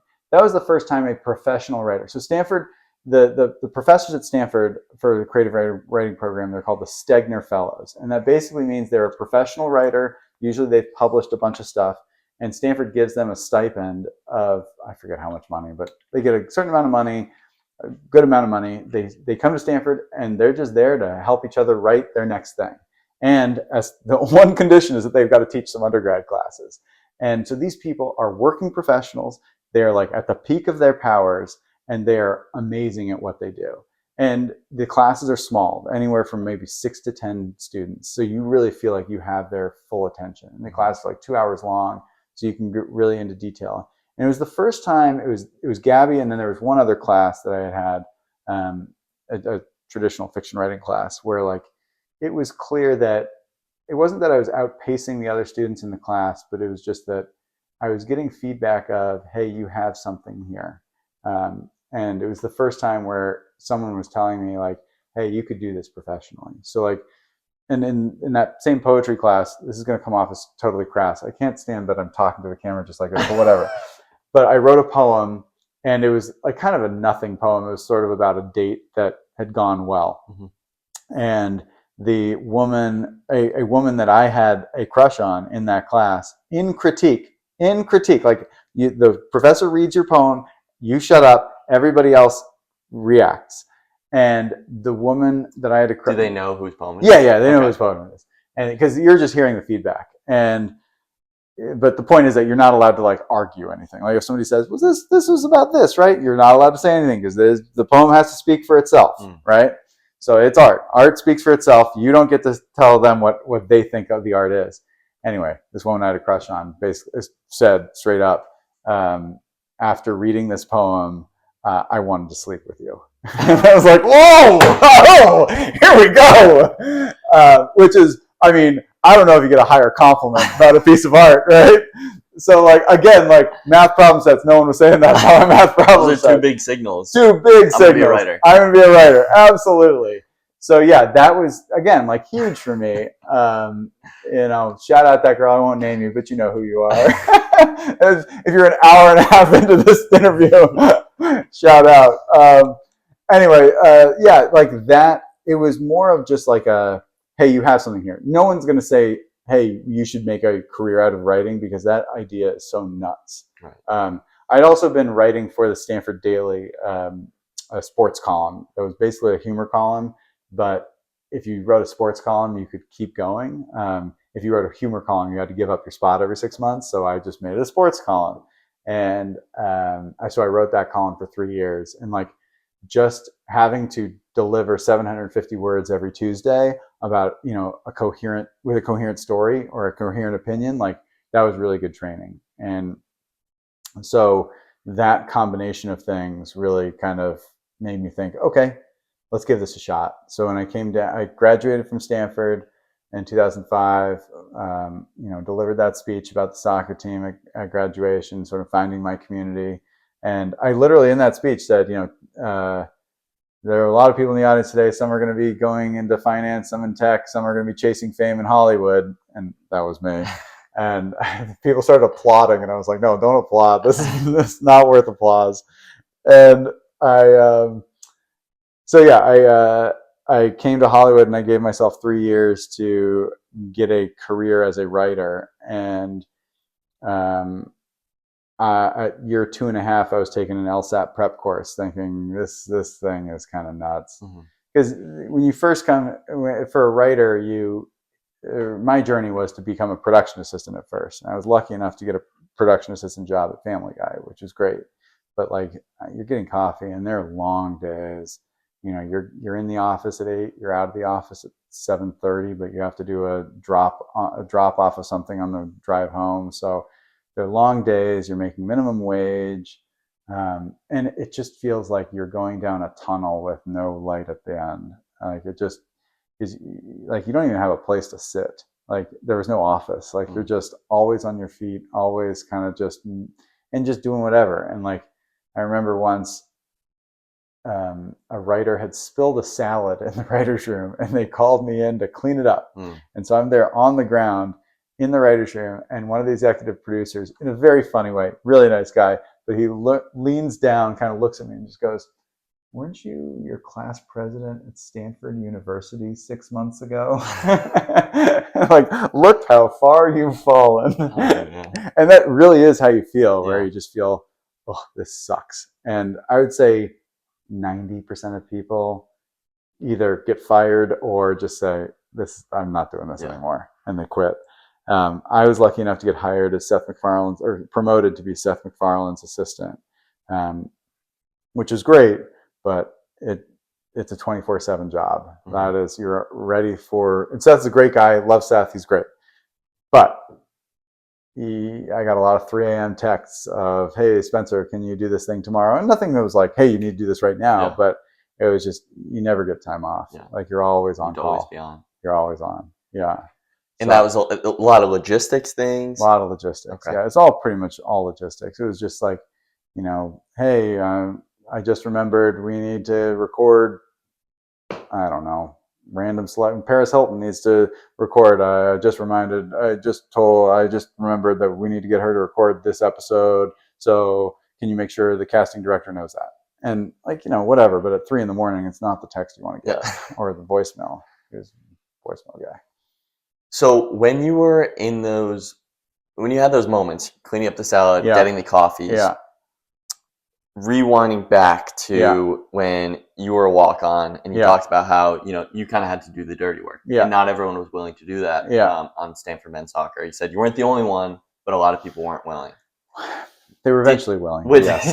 Did you have that same mindset in those moments? 100%. Of like, you were not above that. Oh, I'm definitely not above that. Yeah, totally. And I mean, it's one of those things where like at Stanford, maybe you're not willing in the moment, but everybody understood on that team, like, okay, I get it. It's for the team. Like they get eventually buy-in.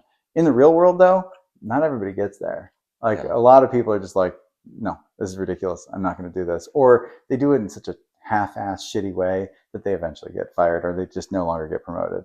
Which, fair or unfair, like it's just the way it works in Hollywood, I guess. Like you just had a lot of, like I remember there was one guy, super nice guy, liked him, but like you'd send him to go get supplies for something, and he would come back, and instead of laying all of the supplies neatly on your desk, he would just kind of toss them on your desk.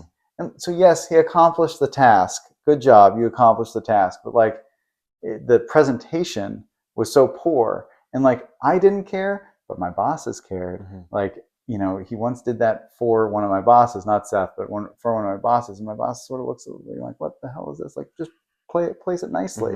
And it's just little stuff like that. Like we cared a lot about that at Stanford. Like, when the balls are pumped, they're pumped correctly. When the cones are set out, they're set out correctly. We don't just toss them, right? Like they are set out the way that they need to be set out.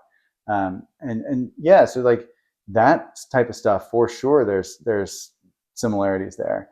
And even if you like, I think in this particular case of that guy, like he just didn't really care. Like he wasn't even doing it like, I'm pissed, I want to do this, I don't care. It just didn't even really occur to him. Whereas somebody that's kind of gone through, it's, I've seen a couple people that came from military backgrounds. It's somewhat similar, where it's like, no, there's a way of doing things. And that's kind of what we said at Stanford. Like, there's a way of doing things. Like Shea Abalaji, shout out Shea again, but like we were a Nike school, right? So we got a lot of Nike gear. But one thing that Shea was big on was like, hey, we have all this gear. We're not going to walk out as a team with dirty boots. Like everybody polishes their shoes before a night game. We want them to look good. And like, who cares about polishing your shoe? But like, if you're on a team that cares about polishing your shoe, you're probably on a team that cares about tucking in your shirt. And also part of that means you're also on a team that cares that you're going to do the last rep of 40s for the, your chest flies or whatever. Like everybody does everything. Or we're not going to cheat on the beep test. You're going to hit that line every time, right? Like all of those things, they add up, right? So it's all about, can you do the little things? And if you do the little things perfect, then you'll do the big things perfect, right? So yeah, in the sense, like with Seth, like when I was his assistant, like I was big on doing everything perfect. And like simple things of like friends of his were looking to rent an apartment, and he said that he would help them look for the apartment. And so that falls to me, right? I'm his personal assistant. So I, not only do I like look up apartments for them, but I print everything out, put it in a binder, put a neat little cover page on it. And I'm like quarterbacking this because I'm going to do a good job and make sure that everything looks right? Like I don't have to do that, but it's the same thing. Like if we're going to do the big things right, we have to do the little things right. So yeah, there's definitely some, carryover there. I love that. Yeah. That's no, I mean, the doing the little things right, going the extra mile. Yeah. I mean, I feel like so many times when you hear people that have done big things, you're speaking that language. Totally. So I think that's awesome. And it's also noticing things, right? Like, and this maybe is more about my writing than my soccer, but like, it has something to do with soccer and it's something about being a goalkeeper. And like, I noticed when that kid hit that penalty kick that he took a peek to that corner, right? That's me noticing. The same way, like when I was Seth's assistant, I was always noticing what Seth was actually paying attention to, because a big part of being an assistant and a big part of Hollywood is that you hear a lot of people say yes. They don't mean yes. And you have to understand what kind of yes was just said. Was that a yes, I'm going to do this, or a yes, I'm going to tell you yes, and then I'm not going to do this?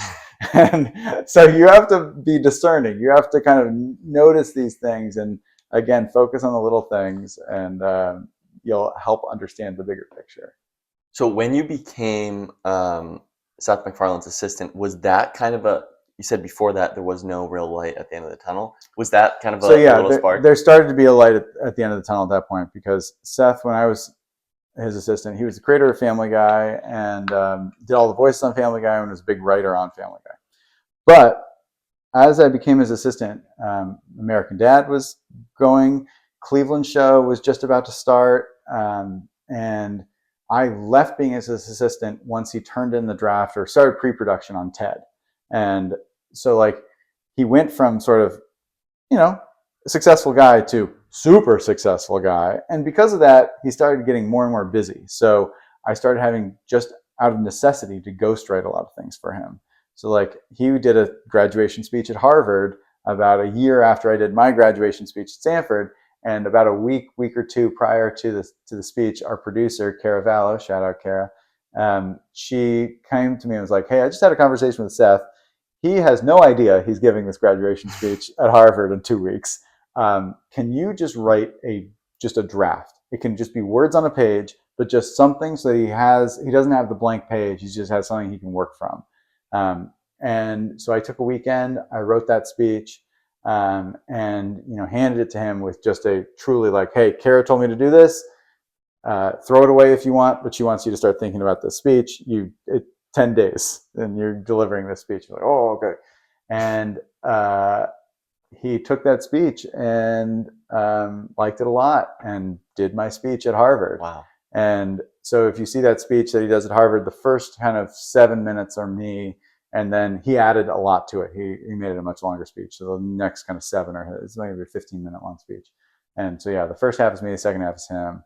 And that was like I got paid nothing for that, right? Like that's nothing. But that was like, okay, Seth MacFarlane has validated me as a writer, as a comedic writer. And so I started getting a couple more things here and there where like, people doing speeches, or when Stewie would do an interview for Maxim or whatever, that was usually me or Kevin Biggins or one of the other assistants writing those. And then eventually Seth offered me a spot to write a freelance episode of Family Guy. So the Writers Guild mandates that for a show like that, they have to freelance 2 episodes a season. And I was lucky enough to get one of them. I turned in my script. They liked it. I saw there was a couple episodes. Killer Queen is one of them. Killer Queen. And the first one was Brian Griffin's House of Pain, Right. where Brian writes a pilot for CBS, and Stewie gets a massive head wound. So I got to write that one, and that was my freelance episode. So basically, they give you the idea. Like, that wasn't my original idea. Okay. They give you the idea. You go off, write the outline. You come back. The writer's room pitches on it, kind of helps you kind of shape it. You then go off, write the script. Again, you turn it back into the writer's room rewrites it a bunch. You're lucky if 10% of what your original draft was stays until the final, or even just stays in the script at all.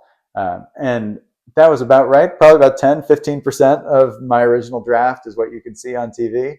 But it was good enough and professional quality enough, and I had sort of behaved well in the room enough so that they offered me a spot on the writing staff the next year, which was great. Unfortunate timing, because it was literally at the same time that Seth left the show to go do TED.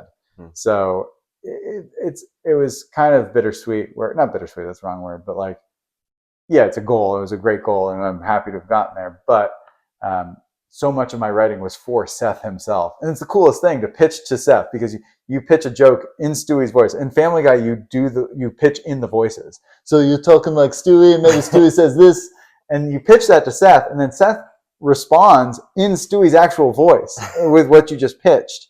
And that feeling's amazing, because he's going to change just a couple of things as he pitches it back to you, and it's going to make it 20, 30, 40% funnier. And when you lose that, it was a tougher transition. Anyway, I stayed as a writer I was a writer on the show for 2 years, but by the second year, he wasn't in the room at all. He's still involved in the show, but not at the level that he was when it first started. So anyway, it was a great experience. I'm happy that I was there. But that kind of, got me my start. And after 2 seasons, unfortunately, the showrunners changed, and they let me and a couple other people go, and that kind of started. But it was just fine. Like, it's relatively normal in the TV writing world. So I, started writing for other shows and selling my own shows and all that. And so I'm at now. That kind of raised a couple of questions that I'm just curious about. One is about the writer's room, because I have an image in my head of what that looks like. Sure. I'm just curious. I'll let you answer that also. So the writer's room at Family Guy is actually kind of an anomaly now. It's the way it used to be. At the time, there were 20 writers, which is way too many. It's one big long table.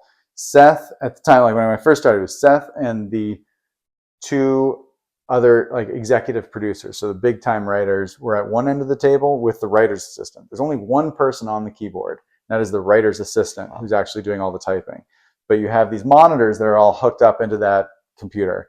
And so big long table, monitors every few feet down, and all the staff writers, which is the lowest level, which is what I was, all the way down at the other end of the table. And all they're looking for the staff writers are just jokes.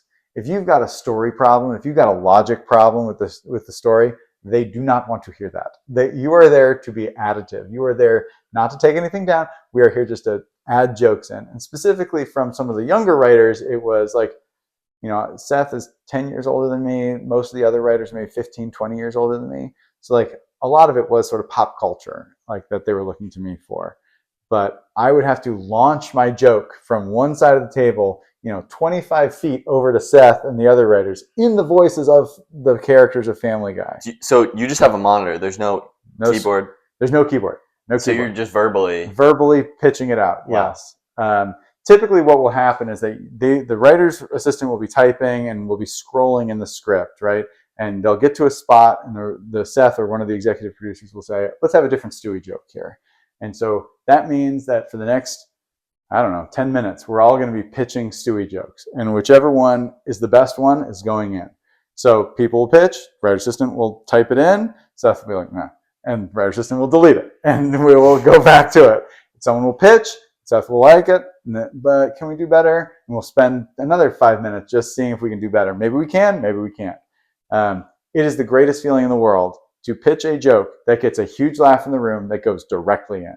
And that's happened a few times for me. Like I was writing for George Lopez later on in my career, and it was a tough rewrite where this we had tons of production problems. We had to replace an actress. It was a whole mess. And we were pitching on a joke. We were just not finding it. And then I pitched something that just it's too difficult to kind of explain what the context was, but it was an amazing joke. You would have thought it was hilarious. And I pitched this joke. It cracks up the whole room. George laughs. Everybody's laughing. And it was one of those where the writer's assistant doesn't even need to get told, write that in. Like they're typing it in immediately. And as the laughter is dying down, George looks at me and just gives me a wink. And that was like such a validating, like, it was like, thank you, Spencer. You got us out of this jam. Great job. And like, oh, so validating. So I had a couple of those in the Family Guy room, but like, nothing huge. But yeah, those always feel good. That's awesome. That's so interesting to hear because I had an image in my head of people around a table, but to really understand the actual dynamics. It's not some people think it's a collaborative environment. Not really. Pretty hierarchical. Yes, very hierarchical. Yeah. Yes, 100%. There can be rooms that are more kind of collaborative, but what ends up happening is that you're on episode, at the time when I was at Family Guy, they had gone through 200 episodes at that point, maybe 150 episodes, something like that.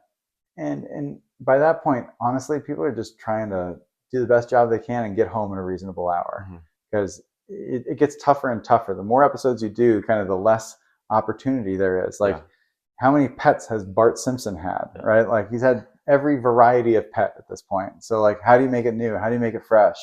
That stuff's really tough. And they're looking at the newer writers to sort of have those fresher ideas while also staying within the bounds of what the show is. And that can be tough. So it can be more kind of, and these people are really funny, right? Really funny. Everybody in that room is really funny. And they're more often than not, it's way funnier to roast somebody for a bad pitch, right? If somebody makes a bad pitch, which I'm guilty of, like, I once stumbled over a joke. I just like stuttered into my own joke. And it was a joke that we had actually come up with in another room. At Family Guy, what will often happen is that you'll get stuck on a joke, right? Let's say that there was that Stewie joke, and you'll get stuck on that joke. And if you're stuck on that joke and nobody's pitching a good joke for a while, they'll actually say, hey, you four, go off into another room, pitch just on that joke for an hour, and then come back into this room and tell us what you got. And so you go out into the secondary room and you come up with 4 or 5 options. You then come back into the main room and pitch those options. And in one of those situations, I had pitched the final joke that we felt really good about in that side room. We come back in the main room and I'm reading, I think it was Peter. I'm reading Peter. Man, what's going on, Lois? Terrible, Peter. And I get to the point of my punchline and I stutter in my punchline. And so the joke falls flat. And one of the writers, like an executive, maybe he wasn't an executive producer, but high-level writer, who's like a mentor to me, turns to me and just goes, you screwed up your own joke. So you just feel like such shit. Oh, man. To me, I think of like stand-up. Yeah. Does it feel like that when you kind of... It does, yeah. There's a joke out this land. Yeah, there's definitely an element of stand-up. I've worked with a lot of stand-ups. They're typically not great writers just because they're very good at writing in their own voice. Yeah. But like, I wrote for the show In Living Color, which was before your time, but it was before my time. But there was a show in the 90s, early 90s, sketch show similar to SNL, and Fox tried to bring it back in like 2012. And we had kind of half writers, half stand-ups as the writers for the show. And the stand-ups, super funny. If they wanted to write a sketch as themselves, they could knock it out of the park. Sketch would be great. If they wanted to write a sketch as like with Kim Kardashian as the sketch, Kim Kardashian would sound just like themselves, right? They just can't write for other people. They can write for themselves really well. So it is using the kind of the form of stand-up while also having a kind of more malleable brain that allows you to write in the voice of other people. That's kind of what being a TV writer is when you're writing for Family Guy, you're not actually writing for Family Guy. You are writing for Seth MacFarlane, at least when he was the showrunner. Whoever the showrunner is of the show, that's what you're writing for. That took me several years to figure out. Like, when you're writing for the George Lopez show, again, you are not writing for George, or you're not writing for the George Lopez show. You are writing for George himself. And so you have to get into his voice. If you can't write in his voice, you can't write for the show. So that becomes dominant in the TV writing world. But yeah, it is similar to stand up, at least in comedy rooms, where you have to just pitch jokes and you have to pitch them in a specific way. Interesting. And is it different writing for a show like Family Guy, where it's not very, I don't know if chronological is the right word, but like it's not. I know what you mean. There's no overarching story. And how is it different writing for it? So yeah, that is true. Family Guy is all episodic, right? Like it's just monster of the week. Like Peter like her one pitch. This is like so lame, but like there was one pitch of Peter goes gay, and that was like the pitch for the episode. And that episode exists. Don't love that episode, but like that's as sort of simple a pitch as you could have, right? And on a different show like that has like these storylines through, it's a little more complicated. I've never really written for a show that was super detailed like that, but there were some where you'd have sort of themes that you'd have to hit in every episode. Ultimately, it's not that much different. It's more about the episode generation is tough. Like, because at Family Guy, it was truly like one of the most successful pitches when I was in the room was they pitched Peter finds a "Come in, we're open" sign and puts it on his front door. Like that was the pitch. Yeah. And somebody walks in, like this was the pitch. He finds the "Come in, you're open" sign, puts it on his front door, gets a knock at the door, and somebody goes, "What do you sell?" And Peter just goes, "Wow, what do you need?" Like that was the whole pitch for the episode. So like pretty simple, but you get the comedy immediately, right? Peter's an idiot, and he's going to start selling things out of his own house. That's what's going to happen. So, with Family Guy, you're free to do that sort of thing. On other shows that are more reality-based or have themes that you need to hit, you can't really be loose like that. Like you're a little more strict about episode ideas. Interesting. So, sorry to divulge so much into that. I was just selfishly so curious about it. I get it. A couple things I really want to hit on, and I know we're running long, and you've got to get to I got soccer games already. I mean, it's crazy just to kind of take 2 seconds for club now. Like, so the amazing thing about club, like today, like when I was on the club team, I don't know if you felt the same way, but like I felt like my team was it. Like we were a little silo. Like we just played. I was on my team and we did great, and we would play for my team. My son is on a club team now in LA, and he has his team, but he's on the A team, but there's also the B team. There's the 2015s, there's the 2017s. Like there are so many opportunities for him to play with other teams within his club. Like I never felt like I was part of a club. I felt like I was part of one team that practiced twice a week, and we would never see any other soccer players. But he knows so many soccer players because they all practice together, they'll play together. Like that change is huge, I think. And maybe it was just me living in a semi-rural area where, it was harder to find fields, but like, we're going to win the World Cup like real soon. Next year. Right? Let's go. That's awesome. But yeah, just one quick thing I got to hit on. Got to. Luxo Jr. Oh, gosh, yeah. I read your article about it. I think it was really, inspired by you and your father, and I think that was a really beautiful story. Thanks, yeah. I would love for you to touch on that because it's amazing. Thank you. And then one more, and then we can wrap up. All right, great. Yeah. So the Pixar lamp is based on me. Tell all your friends. Kind of a crazy story where my dad was a computer scientist for. He actually went to Stanford as well. My parents met at Stanford, if you can believe that. My dad was a grad student. My mom was an undergrad. And so they meet at Stanford. He's a computer science grad student. He goes off into computer science and gets a job at Lucasfilm in their graphics group. Eventually, that gets bought by Steve Jobs, who starts Pixar. Also gives the graduation speech in 2005 at Stanford in a weird way, which is wow. Yes. When I also gave the speech, which is his speech at Stanford in 2005. If you haven't seen it, go see it. Probably the greatest graduation speech of all time. Anyway, he starts Pixar. My dad's a computer scientist there. It's like 1985. And he brings me in. I'm about a year and a half old. He brings me into the office. We're playing with a tennis ball. And the head of Pixar creative at the time is John Lasseter. And he had been wanting to do a short film about lamps. And he sees me with my dad, sees my body and kind of my head, big head, and just sees us with our interaction and says, hey, let's make a short film about a father and a son lamp. And that baby lamp is kind of based off of my mannerisms, my behavior. And that baby lamp is what they use in the logo of Pixar now. So every time you see a Pixar movie, my little lamp just hops out right on screen and jumps on that eye. And yeah, I mean, the crazy thing is that short film Luxo Jr. is a short film about parenting. It's about like having a child, introducing him to the world. The world sometimes sucks.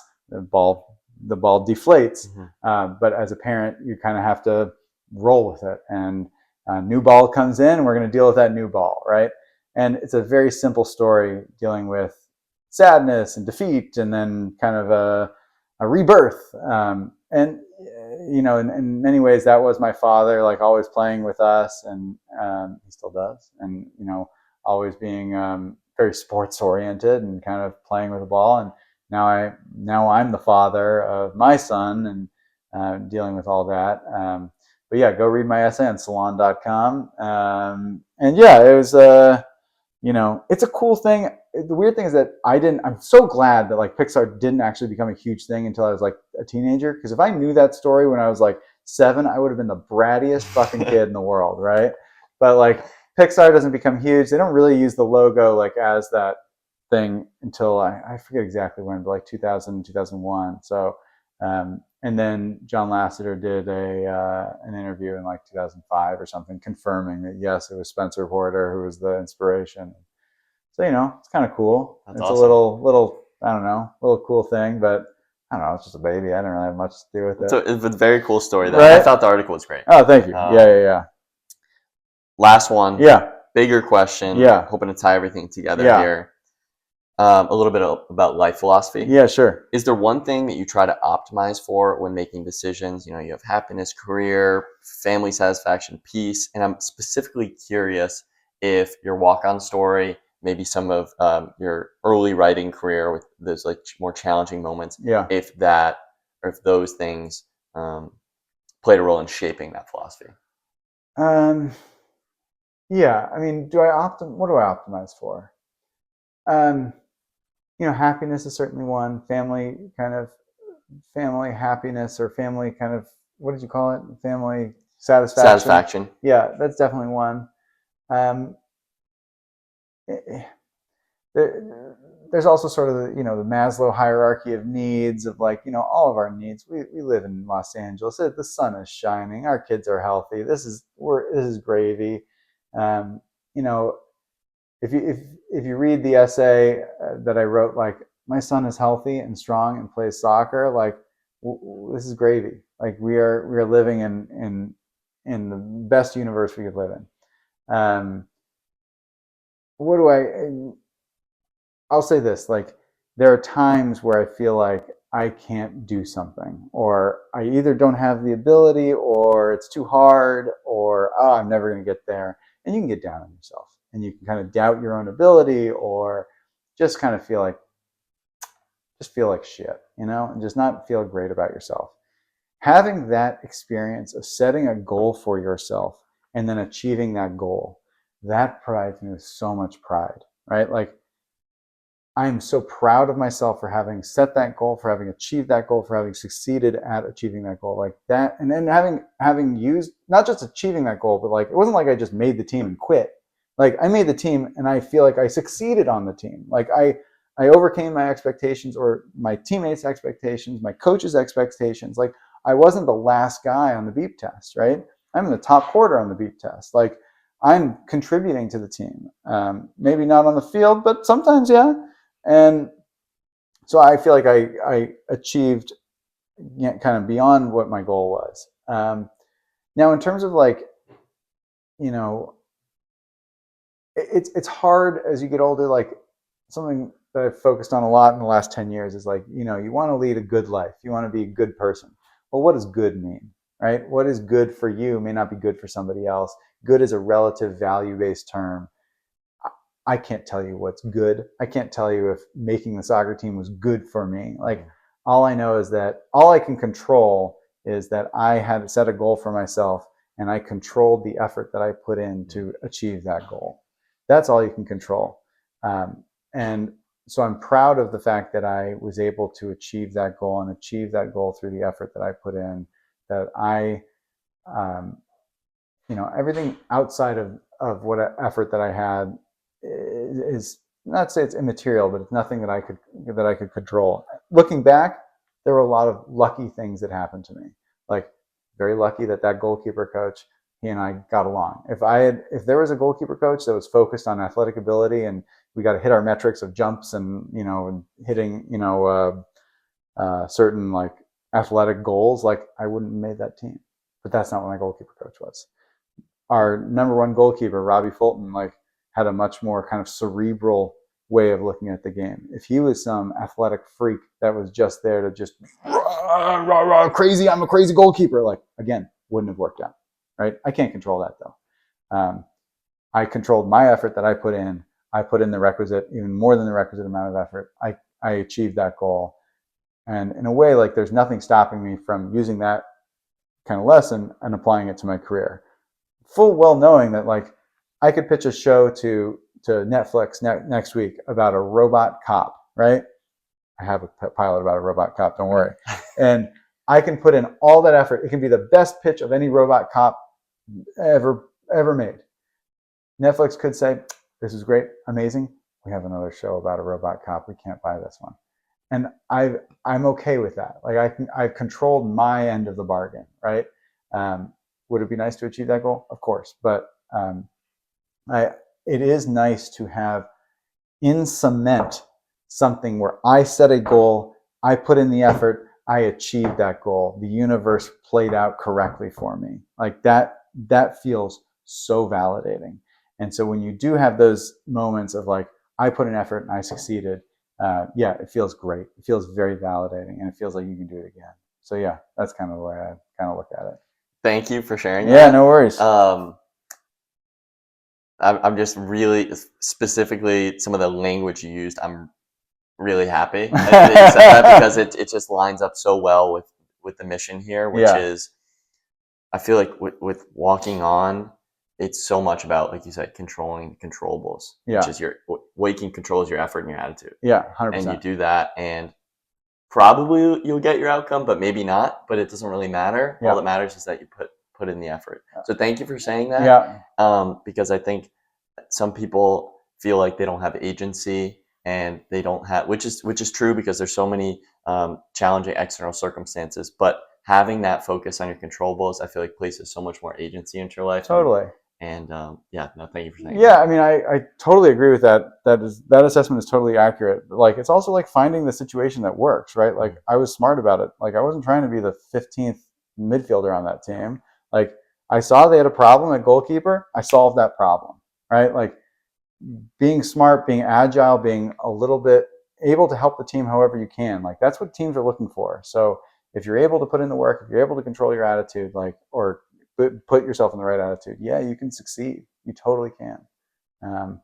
So yeah, I'm proud of myself for getting there. And, shout out to you too. I read your story, it's an amazing story, and you got there too. And like, something that I do also want to say, like, is that even 20 years down the line, like, I think that experience of being on the team for 2.5, 3 years, like, it improved my base level fitness for everything that I do, that I have a greater sense of self because of that. Like, I have accomplished that goal. I feel like I'm a much better mentor to my family and to my kids. Like, there are so many kind of knock-on effects that I wasn't keeping track of at the time at all. Like, that was all future stuff. I was just focused on making the team. But the kind of those kind of lifelong effects, like, I'm still kind of reaping the benefits of making that Stanford team. And it doesn't hurt that Stanford three-peated as national champions. So, like, people kind of view that program really well now, and like, oh, you're on the Stanford team? And I don't correct them when I say, like, yeah. When they say, oh, national champions, right? I'm like, yeah, same program.